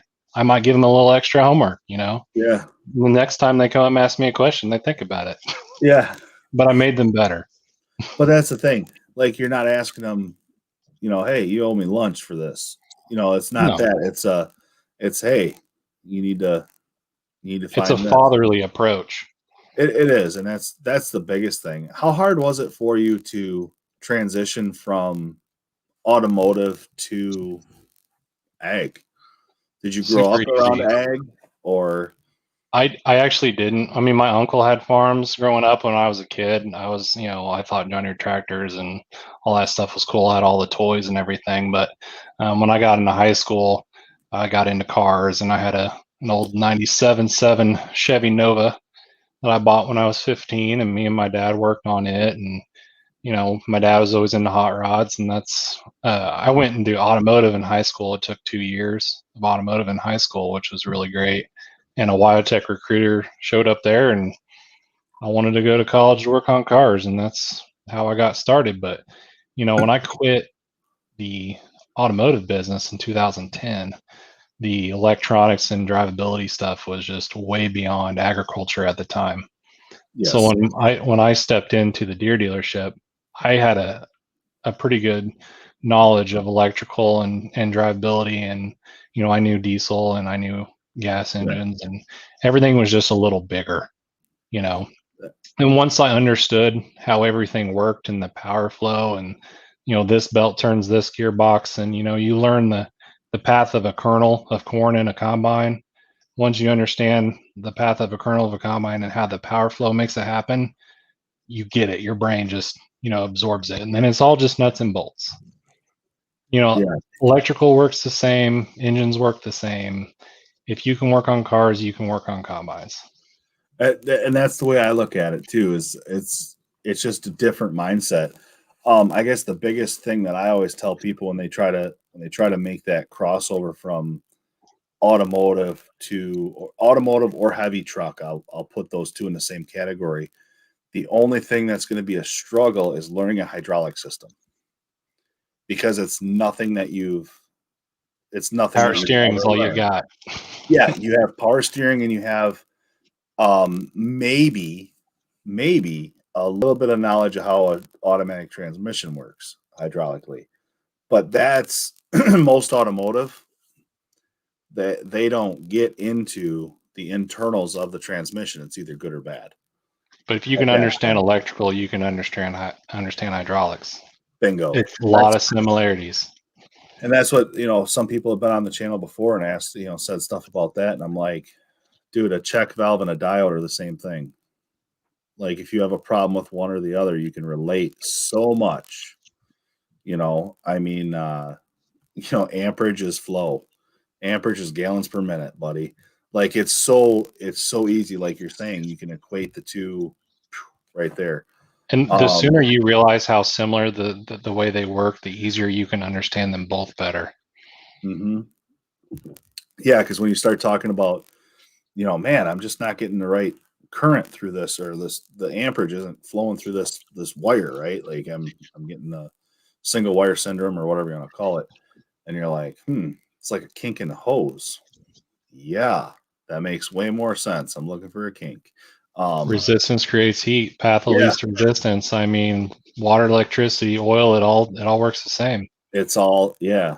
How many electrical issues do you get from mice eating wires? A lot. A lot. A lot. Do you Rats. give away a free bag of the mouse stuff every combine just because? No, I hate the way that Um, stuff smells. Zeth's channel is ZK Master Tech. I got the hiccups from coffee. That's not good. Um, it's ZK Master Tech, just like Yep. it's on the screen there. Check it out, Bearded CB. Bearded CB's got a pretty good channel too. I retire. I'm 64. Ooh, Jim, how's it going, fellas? If you order a new Wilson trailer, you will not see them before 2022 right now. Wow. Everything's behind. Well, then you have a problem with your boss, not the guy asking a question. No, my boss was always pretty cool about it. I think any service manager that's um, really wants his shop to succeed is always good with an experienced technician teaching or two technicians talking about a problem, not what they did last night, having beers or whatever. That's where the line crosses. Whether it's BS or actual talking, I think any good service manager, if the two of us were standing next to a combine talking, and he knows that work order was an odd noise coming from this section, and we're standing there talking, looking at the combine, I don't think any service manager is going to come up and yell at you, because it's going to be like, well, what do you think if this, there's all sorts of, between two people's heads, you can get a lot of things accomplished, and you can get a lot of BS done too. I'm not going to lie. If we're both standing there with a cup of coffee and, just kind of hanging out looking at the combine, that's one thing, right? But if you're getting after it, I don't think anybody would. And that's one thing that's not going to, your experienced techs are going to look at people standing around talking. That's just one thing that's going to drive them nuts. Well, they're sitting there busting their butt and they're looking across the shop, and you got, 4 or 5 guys sitting there talking for 30 minutes. How much time did that just kill the dealership? Yeah. And at the end of the day, it doesn't help your workload. It makes it harder on us. That's what used to get me is, the guy that's, here's the other thing that would flip me out some days. They're like, oh, you always get the good jobs. Dude, I'm doing, what do you mean by good jobs? Oh, you're resealing a hydraulic control valve on that. You're doing this on that and this and that. I'm like, and they're like, I'm doing rental preps, checking oil and washing off machines. I'm like, if they want to pay me the same amount to go out there and power wash a machine as they do for me to do this nasty job where I got to have 10 different angle wrenches going 8 different ways to make it work and a crow's foot to get this valve off, yeah, I'm game. Give me the power washer, man. It all pays the same at the end of the day. Like, every day sometimes I just want to hear I am ta-da, fix me. Something that's just broke that I can just go fix. But usually you got guys, every service manager knows you got low tech guys and you got mid guys and you got high tech guys. Yeah. They're not going to keep their high tech guys on combine setups or, PDIs and oil changes. You got to keep those guys on those high tech jobs because they got those low tech or medium tech jobs, for those guys to do that. But they got to be able to prove themselves and do those things before they can get into the high tech jobs. And that's the thing, is you have to prove you're a reliable technician before you can move up. That's what I always kind of told guys when they were getting into it, is the sooner you can prove yourself as a reliable, consistent technician, the faster you will move up to the next level. If you're not making, if rental preps were big, where machines were always cycling, rentals were cycling, right? And if you missed something on a rental prep, that takes away from your reliability as a technician. If you're going to miss checking the final drive oil on this or whatever, what are you going to miss on an engine job? What P clip are you going to not put back on? Exactly. What is that? So that's the biggest thing, ask holes is better. Learn the theory of how to get the answer instead of just what the answer is. That's right. Yeah, that's another thing on this that I don't remember who came up with it, but ask holes, the ones that ask you the same question over and over and over. I don't answer the question, I give them another question. Being the old man in the shop, I make them look it up. I won't give an answer. Sometimes it's a safety issue. Yeah, that's the thing, it's all about that. Life pro tip: you can find any torque spec by seeing how much torque it takes to remove the bolt. That's what I tell new mechanics. Just good and tight. Yeah. I mean, you should know that, like an M8 fastener has got a maximum torque of maybe 30 foot-pounds, 26. There's certain specs you should learn over time that whenever you look it up in the book and it says something different, you should question it. Well, like on the skid steers, for instance, Was it a D or was it a E or a G or D? It was a skid steer anyway. If you're replacing the bolts on the pins, the front lower pins on a skid steer boom, double check that torque spec. Double check it. If it's over, if you think you have to get a 3/4 torque wrench out, stop. Double check it.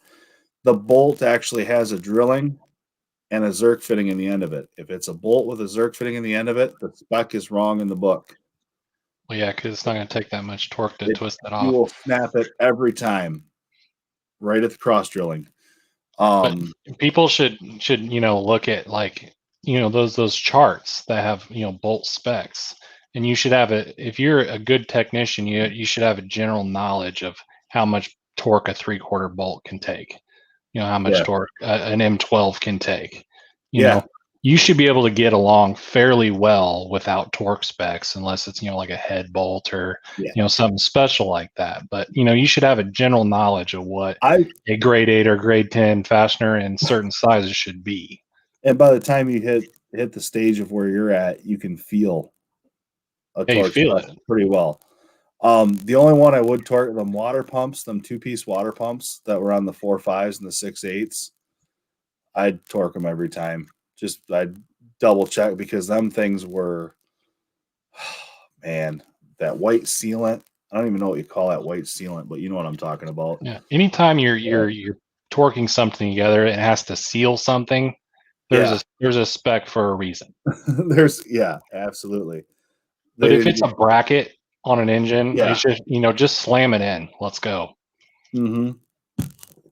Yeah, you should know that feeling. Hydraulics are simple compared to frequency drive.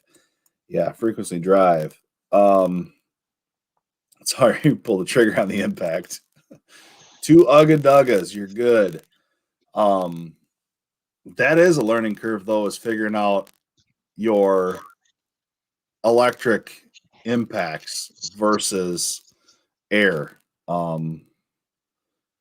Right now, I'm starting to feel that myself as far as how much torque you're actually putting down without it being air versus, because you kind of feel what a 1/2-inch impact air would do, and you'd be like, yeah, that's good. That's good. When you're putting on, let's say, just random bolts or what, you know what I mean? Nothing that's. I got rid of all my air stuff. No more air impacts for me. I'm all electric now. That's been said about wet kits. They're close. Ears. As a former John Deere service, Keith, as a former John Deere service manager, you can always tell which conversations is BS session and which is legit. Yeah, does it involve a lot of this and some of this, or what, like this? Is that to make it legit? They know. They know. They know who's getting the work done and who's screwing around. They do, and that's what I mean. It's one of those things they can look out a window and be like, yeah, they're talking about what they had for dinner last night. Yep. Oh, and now it's real conversation about the machine. Okay, cool. Like it is all what it is. I have trouble with our parts guys to come to me to look up sprayer parts. I sure a lot of things and learn on equipment. I have found them, how to repair them. Yeah, parts guys, you got to help them out when you can. Stephen Doolittle, how are you? You got to help them out. But it is sometimes a struggle, but it's part of the job.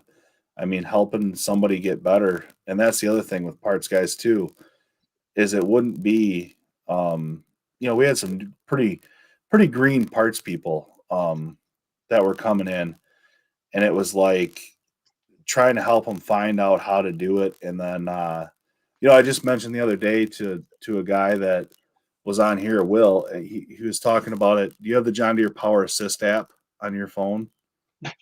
Like that for the engine serial number thing? It's pretty sweet. What a phenomenal app, right? I wish I could get it on a computer though. Like I wish they could, like where I could put that in the computer and actually pull up, and then your parts list, man. You can look right on there. There's a blue link right to a parts book, and you're in.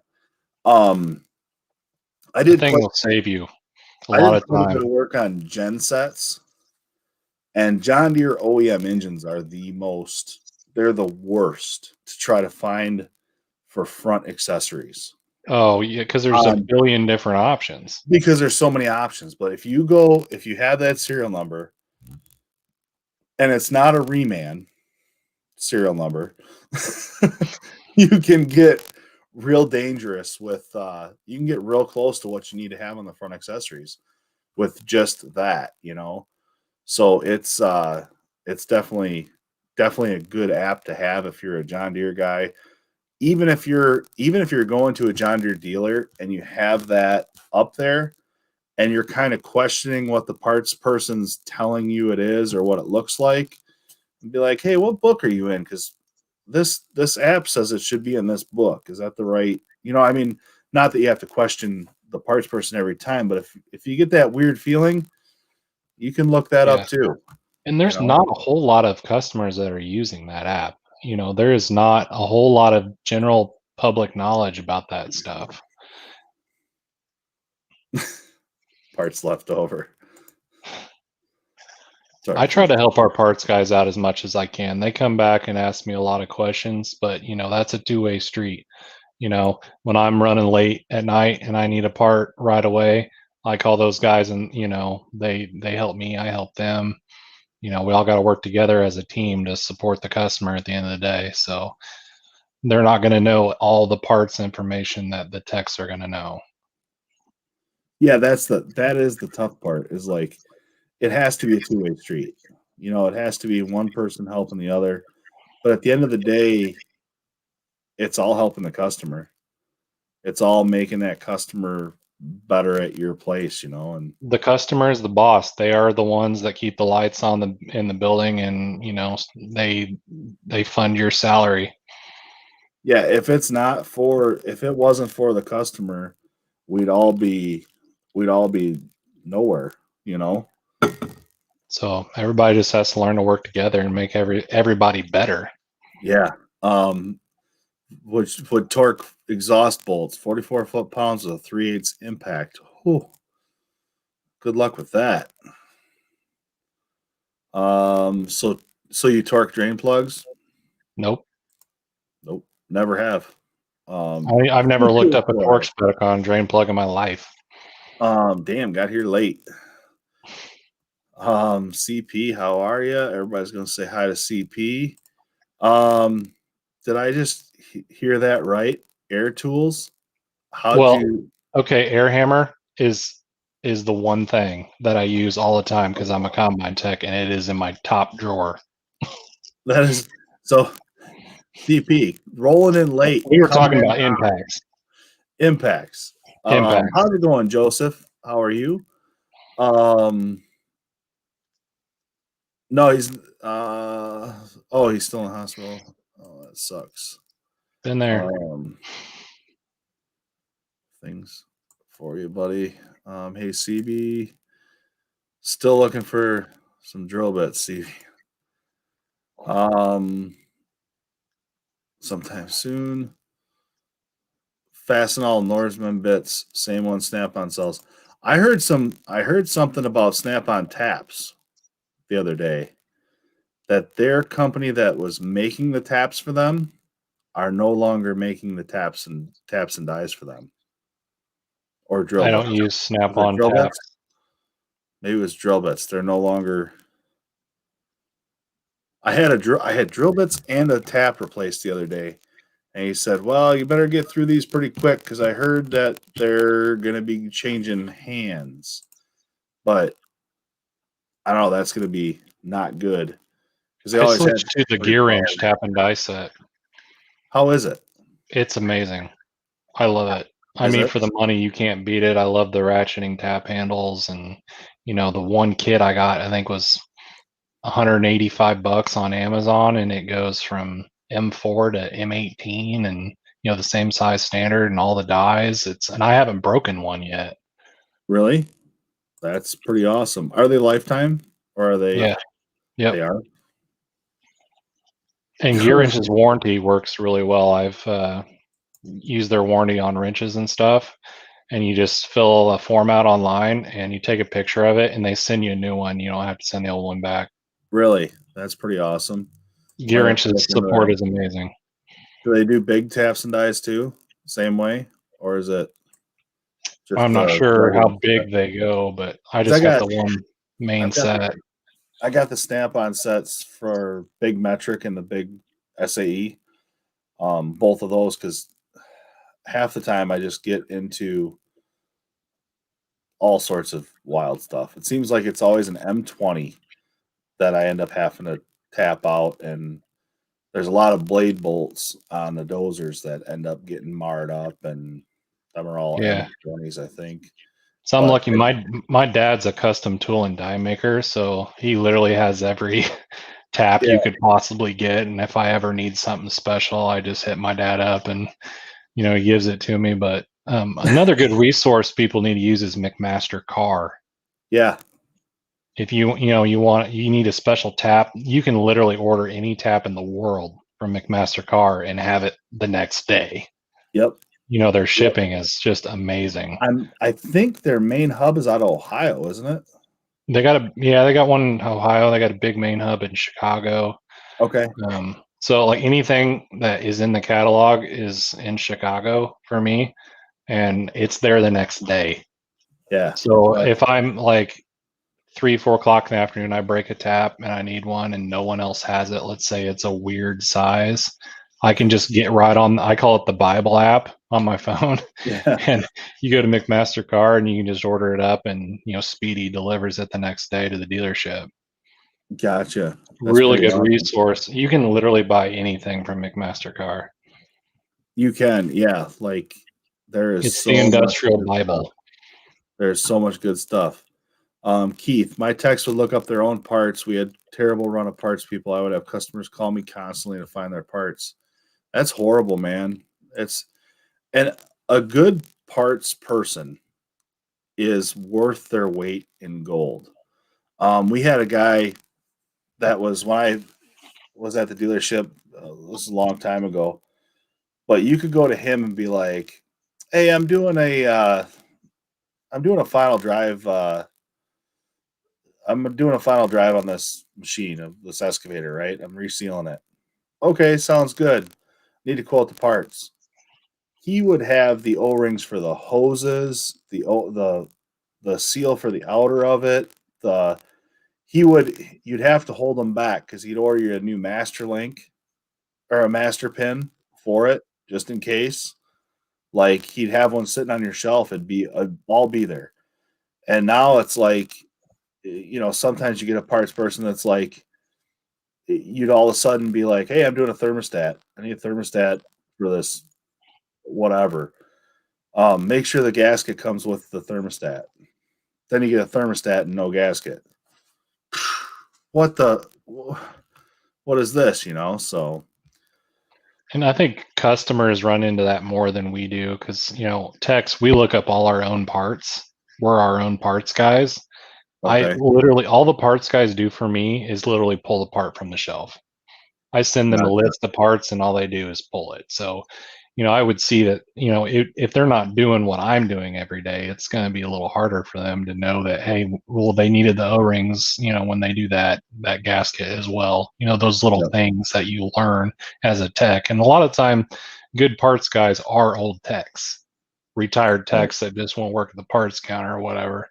But it's not always easy to find those people and employ those people. No, that's the tough part. Do you use Parts Advisor at your toolbox? I'm guessing, and you create a list and send it via email. Yeah, so I'll put a list in and then I will name it and I will send it as a certain name into our business system. And then I Yeah, email the parts guys and I let them know this is the work order. This segment is called this pick list. This segment is this pick list. And then they bill it out and then they bring it to me. that's awesome. What drill do I run with? I have a Snap-on, old Snap-on air drill. I've got a Snap-on 14.4 drill. I've got a little CP drill that's real small, flexible hose. And I got some 90-degree Ingersoll ran 90-degree drill, air drill. It's really about it as far as drills. What do you run on as far as a drill? Milwaukee M18 and a M12, and I use a Ingersoll Rand right angled air one every once in a while for like broken exhaust manifold bolts or something. You know, somewhere you got, you know, a tight clearance. Yeah, those 90-degree angle drills are great when you need them, but I hate having to use them. That's kind of like the easy outs. Yeah, that one video you had that bolt break off, and I was like, and then you showed it was crooked. I'm like, oh my god! And then you got her out, and I was like, whoo boy, somebody's counting lucky stars today. I'm the bolt whisperer. The bolt whisperer. I am the bolt whisperer. I got a couple if you want to come up to Michigan and whisper out on a dozer sprocket segment. They only run in the dirt all the time. Guy broke 4 of them off, I guess. I get a lot of broken bolts out with air hammers. Really? I'll spin them. I'll sharpen a punch, and if the bolt's big enough to where I can get that punch in there, I'll just start it at the top and I'll work it in a circle and just hammer that baby out. A lot of trick people don't realize is using copper pipe and welder. You know, if you got a bolt broke down deep inside of a hole, you can shove a copper pipe into that hole to protect the threads, and then you can build up that weld onto that bolt, and that weld, the heat will break the bond as well. And then you can build it up to the top, and then you can just weld it to a screwdriver and turn it out. You know, just have an old screwdriver laying around that you just weld to. You just weld it 90 degrees and turn it. That's a pretty awesome idea. Make your own T-handle. Yep. How much of a difference is there generally between dealer price for parts and what you charge customers? I don't know, XFL. I don't really do much parts markup. It depends. And 30% is probably the general what independents would mark up, isn't it? Generally, yeah. 30%. That's generally. But that's what I would do. That also has to factor in of what you can like right now, most of my customers, I'll give them the option of saying, hey, if you want to get the parts, I'll call up wherever I got to call, and I'll put the parts under a name and you pay for them. And then I don't mark up nothing. I don't even buy the part. I'm like, or I can do it. And then I mark it up if they want me to do it. Do you charge mileage? No, I do not charge mileage at this point. I'm charging, but at this point, the most I've driven to a customer's job is half hour, 45 minutes away.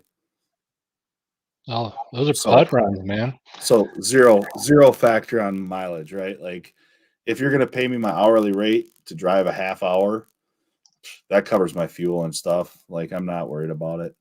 When I'm in the field, I run, I would say 350 to 500 miles a day.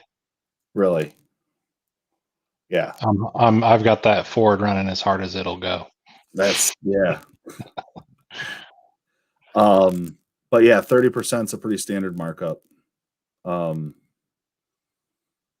Yes, absolutely, Jim. McMaster-Carr is like yes, it is definitely you can find so much weird stuff that you're like, oh, I could use this for this and this for that, or like you build random BS in your head flipping through McMaster-Carr. Yeah, you should have the app on your phone if you're a mechanic. Is it? No, I shouldn't. Zach Grubb, all the way from Australia, coming in hot. How are you tonight? What time is it there? I don't know. He's usually out working. Parts counter at Freightliner. Parts techs today depend on way too much on computers. The old guy knowledge is trying to get. Yeah, that's the tough part. Holy cow. Kentucky Tech is in the house. Drill bits. I have, oh my gosh, I've got the Fastenal drill bits. I've got some drill bits that are called Vipers, and they're pretty good. I've got a set of Macs. I've got a set of Matcos. I've got a set of Snap-ons. I'm trying to think of any other ones that I have, but I have all of them. It depends on what material you're drilling. And I do. I have some that are cobalts and some that are high-speed steels and some that are titanium, black oxide. I mean, I try to get as many. Like, it depends what I'm drilling. Also depends on the angle of the head of the drill bit too. You know, how hard a material it is. You know, how many degree angle you have on the tip of the drill bit, and what speed you're running. I mean, you can't just go out and just buy a general drill bit set and think you're going to drill everything. Yeah, you got to know metal. That's the worst part about it, is the metallurgy of it, what you're dealing with. And a 10.9 bolt and a 8.8 bolt drill totally different. 10.9 is harder than woodpecker lips. Yeah, it's definitely it's crazy. But that's what we see a lot of. But the drill bits, I have so many of them. But I would say for a general purpose one, if you're not getting into a lot of broken bolts, you're just drilling through steel. The high-speed steel from Snap-ons are really, really good. So are the Fastenal bits. Just the regular, just they're high-speed steel as well. Just, I like mechanics lengths with the actual, they got the 3 flats on them. Personally, I like those. They chuck up faster and you have less slips as you're going through. So you get enough around drill bits, you can tell just by the weight of a drill bit which one's better, which one's harder. You know. Yeah. My dad's gave me some bits. You know, I've got some drill bits that are like, you know, a $50 3/16 drill bit. You know, and there's a huge difference between that and a Milwaukee Cobalt bit. Yeah. You just got to know what you're drilling, how hard the material is. I don't have the Hyper Step drill bits yet. I don't have a set of those. Are they kind of like Irwin? Isn't that like an Irwin thing? The Hyper I don't know. It's like, it's actually got like a flute at the end of it. To help it just get started better, or I have no idea. They've been selling like hotcakes. I know that. But the problem is, I bought the lifetime warranty Matco ones. Half of them are at the Matco guy. He's maybe someday going to get them to me. I don't know. I can't get a Matco guy to show up. Yeah. The only guy that shows up is a Snap-on guy anymore. That's it. So how do you not buy Snap-on everything, right? Like, yeah. Well, I mean, if I can't buy it online myself, you know, if I have to justify it to buy a Snap-on. There's some things I will buy Snap-on and only Snap-on. Then there's some things that I can get away with, you know. Like, absolutely. You know how it goes. Gear Inch, Sonex, Tecton. You know, there's a lot of good companies out there. Absolutely, there is a lot of competitive tool companies that you really can get some good deals from. I don't have everything Snap-on. I don't have everything Matco, Mac, whatever. It's all in what you have. I've got some really good old Craftsman USAs, and to tell you the truth, tomorrow is the first day of the flea market up here, where that is the place to buy tools. That's where you get your big sockets. You take yourself a handful of cash and you go up there. There's one guy that collects all winter long Snap-on. He literally is the Snap-on guy at the flea market.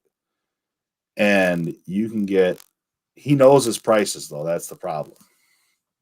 And, but you can get some pretty decent deals on stuff, you know, and whatever else. And the one day he was messing with me, and it was kind of a funny thing because I was like, man, this ratchet skips. I'm like, this ain't worth $2. And he's like, dude, it's priced at $15. It's a 1/2-inch ratchet, you know. It was the 16-inch 1/2-inch ratchet, you know. He's like, I priced it at $15 because you're gonna have to go to your Snap-on guy and get it replaced. He's like, I don't want to do it. He's like, it's $15. Come on, you know what you're buying. Yeah. And I'm like, I do know what I'm buying, but still, come on, man. I was trying to. He's like, it's $15, but whatever. I mean, A lot of trouble I get in with these new Snap-on guys is they don't have the stuff on their truck that I already have. Like it's just a bunch of the basic stuff. They don't really. There's not a lot of Snap-on guys that just wowed me with their inventory that showed me something new. Like it's no, the same crap over and over. And all these deals that everybody gets, I never got those deals when I was first buying tools. Now they got all these deals where you buy one this, get this free, and all this stuff. I bought everything individually. yeah, it's tough. And that's like what you were saying with your where you have that one socket rail that's all your common sockets, right? You got a hodgepodge of every kind of socket there. Yeah. Well, I know why. It's because you needed that swivel for this job, this swivel for this job, that swivel for, and you piecemealed it together, and now you got yourself a nice little set that you built. Every socket I have has a purpose. I don't keep anything on my truck that does not make, me money. I don't keep any useless tools on my truck. I streamline and make everything efficient. See, the tough part for me is I don't know what I'm working on tomorrow. Yeah, see, I know exactly what I'm working on. I know exactly what tools I need. So that's one good thing about my job is I know what I need to have. But if I was working on a little bit of everything, you got to go loaded for bare because you just don't know. And that's you'd hate to have to drive 30 minutes back for a socket. Yeah, that you didn't have on your truck. Yeah, it's like I almost got Bozak the other day on a well, this was a while ago. I needed a 12.13 millimeter. I did not have a 12.13 millimeter on my truck.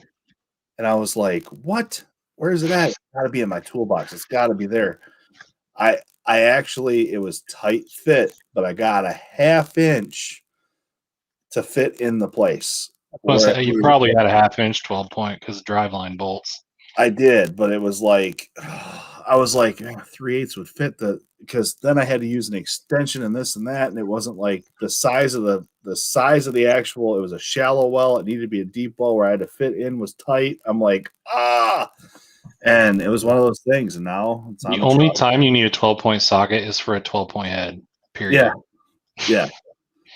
And it's makes really good, nice impact 12-point sockets that are cheap. Who's that? Tecton. Okay, gotcha.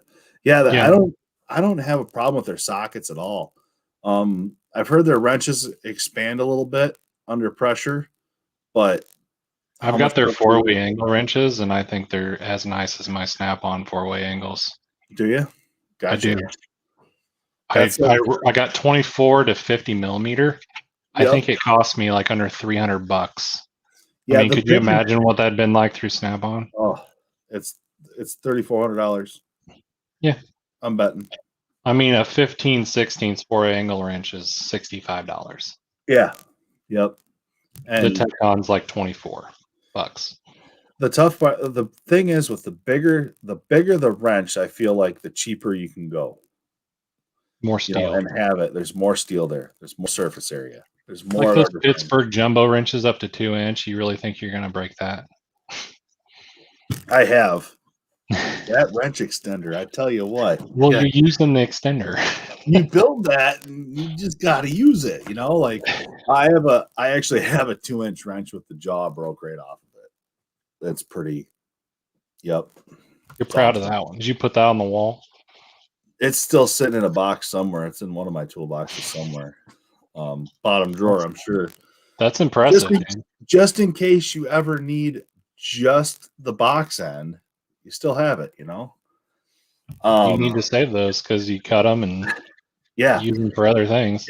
Gotta fit a welder into a spot. Somehow it's not always possible. Absolutely. Hey, BS Brandon. While looking at Norseman are good bits. Probably better have customers pay for the parts than you aren't out of your pocket for parts. So if you have to pay for yourself, that's the tricky part. That spend like 6 hours on the road. Yeah, but I'll get like 9 jobs done. What's up, Northwoods? Kimball Midwest do have good drill bits. They're not bad. HSS and Colba all the way. Yep.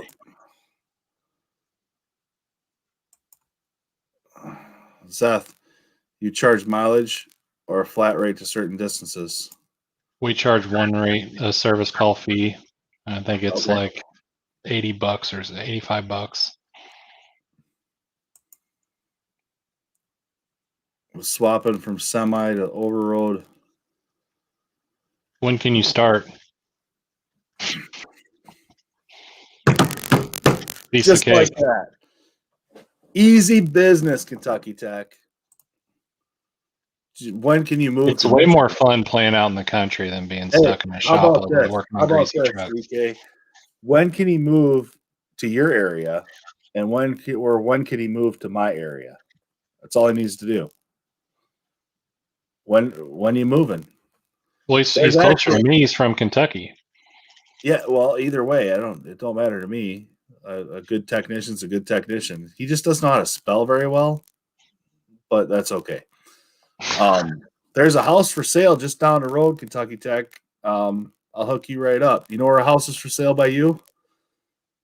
Have you Yeah, oh seen yeah, a house? there's houses for sale everywhere in See, Illinois. boom, we got you set. You're gonna either go to ag or heavy equipment, just like that. Come on up. Bring a handful of hundreds, and you'll get yourself a place to live up here. I'll give you a job tomorrow. Tomorrow. Did you hear that? No problem. He'll If get you've you got in. experience, as working He's on any kind of diesel or he's been working on trucks for I'd say probably 8 years or so, 10 years maybe on semis. oh yeah, you could get a job no problem. Wouldn't have a problem, Kentucky Tech. Matco won't show up either. Yeah, they're not very good at that. I want a Mac guy. I've never had a Mac tool guy, and I think that'd be awesome. It is. Mac guy went to rehab. Well, I think I should start my own Mac tool truck. I think I could make some good money around here because there ain't a whole lot of them around. you probably could. We're getting so far behind on. Yeah, our comments are stacking up here. Most of the engine electrical, same hydraulics. Yep.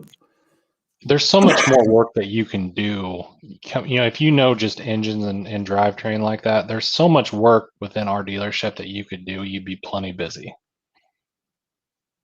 Tractor inspections. Oh yeah, dude. It's Engine, services, and there's just a ton of that work to do. It's just you don't need to know everything. You learn that over time. he's also worked on 100-ton Euclid dump trucks and heavy equipment. Like it's cakewalk, Kentucky Tech. Yeah, piece of cake. It's no factor in that. No factor at all. Yeah, it's about half off though. About what half off? I don't know what he was talking about. Sometimes you get comments like that where you're like, yeah, it was relevant at 11:05 and now it's 11:13 and now it's not. I don't know what. You pick it up quickly. Yeah, load sense is important. I'd say electrical is the greatest thing you can learn. Knowing electrical is the best asset you can have as a technician. Absolutely. Look at that ag tech. Oh, there you go. Kentucky, you could move to Saskatchewan if you wanted to and get a job. He'll help you right out, right there. Kentucky Tech, where do you want to live? That's what we really need to know. Can I bring my guns to Canada? I don't know. Probably not. See, I have a lot of guns, and that would be a problem for me because I'm a big gun guy. Yeah, that's definitely a problem up there. Down here, not so much. I mean, I live in Illinois, but at least I can pretty much have whatever I want. Yeah. I got concealed carry license and all that stuff. Yep. But yeah, I don't think I'd go to Canada. We're still pretty free. I love America. The big wrench extender is awesome. I should probably start making them and selling them. What do you think? I mean, you can buy that one from Matco. It's pretty good. It's got that little 1/2-inch drive in it. Have you seen that one? Yeah, I've got one of those too. But you could, I mean, I could sell that big 4-footer, that big one. You It's not could. hard to make. I should just draw. I should I just think you should give them away. Like use give them them as a away. giveaway. Yeah. Man, you know how much steel costs these days? Yeah, but you could promote your channel by using that as the heavy wrench extender. And then I got a guy that does water jet, though we could put the heavy wrench right in that sucker. Man, all we need is a little bit of they banned the coffee. Yeah, they banned it too. I have a Deere dealership 10 minutes from my house right now. I drive 35 minutes to work. It's very tempting. Just go put your app in, dude. Well, yeah, it ain't All gonna you hurt need to nothing. do is put your app in. You don't need to. Just walk into the service department and say, "Hey, I want a job." Yeah, say, hey, this jackwagon from Michigan and this dude from Illinois said that I could get a job here, no problem. Here's my application. And they're gonna be like, can you pass a drug test? And you're gonna say, yes, I can. And they're gonna say, when do you want to start? Exactly. Your own tools, and you show them a picture of your toolbox. Literally, if you walked in with a picture of your toolbox, what you had for experience wrote down, and tell them you can pass a drug test, the only thing you'd have to work out is the money. And I bet you that would be pretty easy. If you can unjam two nuts from each other, I'm pretty sure you can get a job. But you know what I'm saying, though? If you walked in, if you wanted to, Kentucky Tech, knowing you as well as I've know you right now, you walk in there with those three things, and I guarantee if you could come up with a price that you could work for them, I wouldn't be scared of it at all. I mean, if I was a service manager, it'd be nice to just have somebody walk in with tools and experience and want a job there. I mean, it's like a dream come true. Yeah, that's the things dreams are made of. Kentucky, is that a Houston? Can your resume be in crayon? If you got a picture of your toolbox, yeah, I think you'd be okay. If Kentucky Tech went in there with crayons and his toolbox picture, they might still get him. Maybe it's all you had at the time. You were just being handy. Yeah. Message me on Instagram.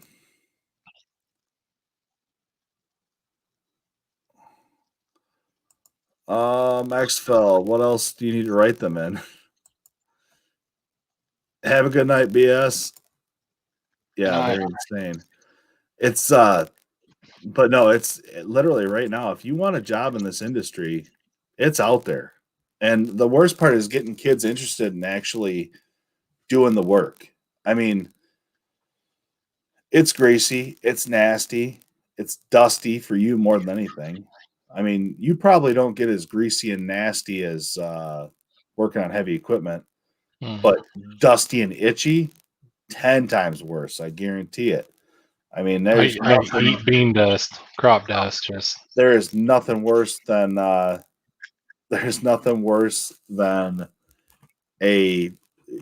soybean chaffed, and I can feel it right now. Like, I can feel it. Drug test, check. Tools, check. Crayon resume, check.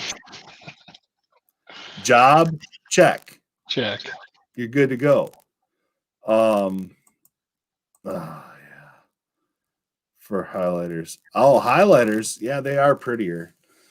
Sometimes they are prettier. That's usually where you have to write. Can you write your own name, Kentucky Tech?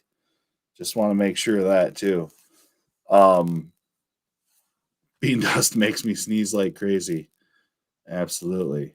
There's no better smell in the world than drying corn and silage. Them are my two favorite smells in the whole world. I personally like the black poopies that drip out of a vertical housing of a combine with the maggots in it. Yeah, those are nice. But It no, in all stains the reality, concrete permanently. yeah, just yeah. But like in all reality though, the smell of a dryer going is like I think it's one of those I don't know, it's a smell of some people are like, oh, pumpkin spice, the smell of fall. No, a dryer going. That's the Like the smell of smell of fall. rain. You know? Like the smell of money.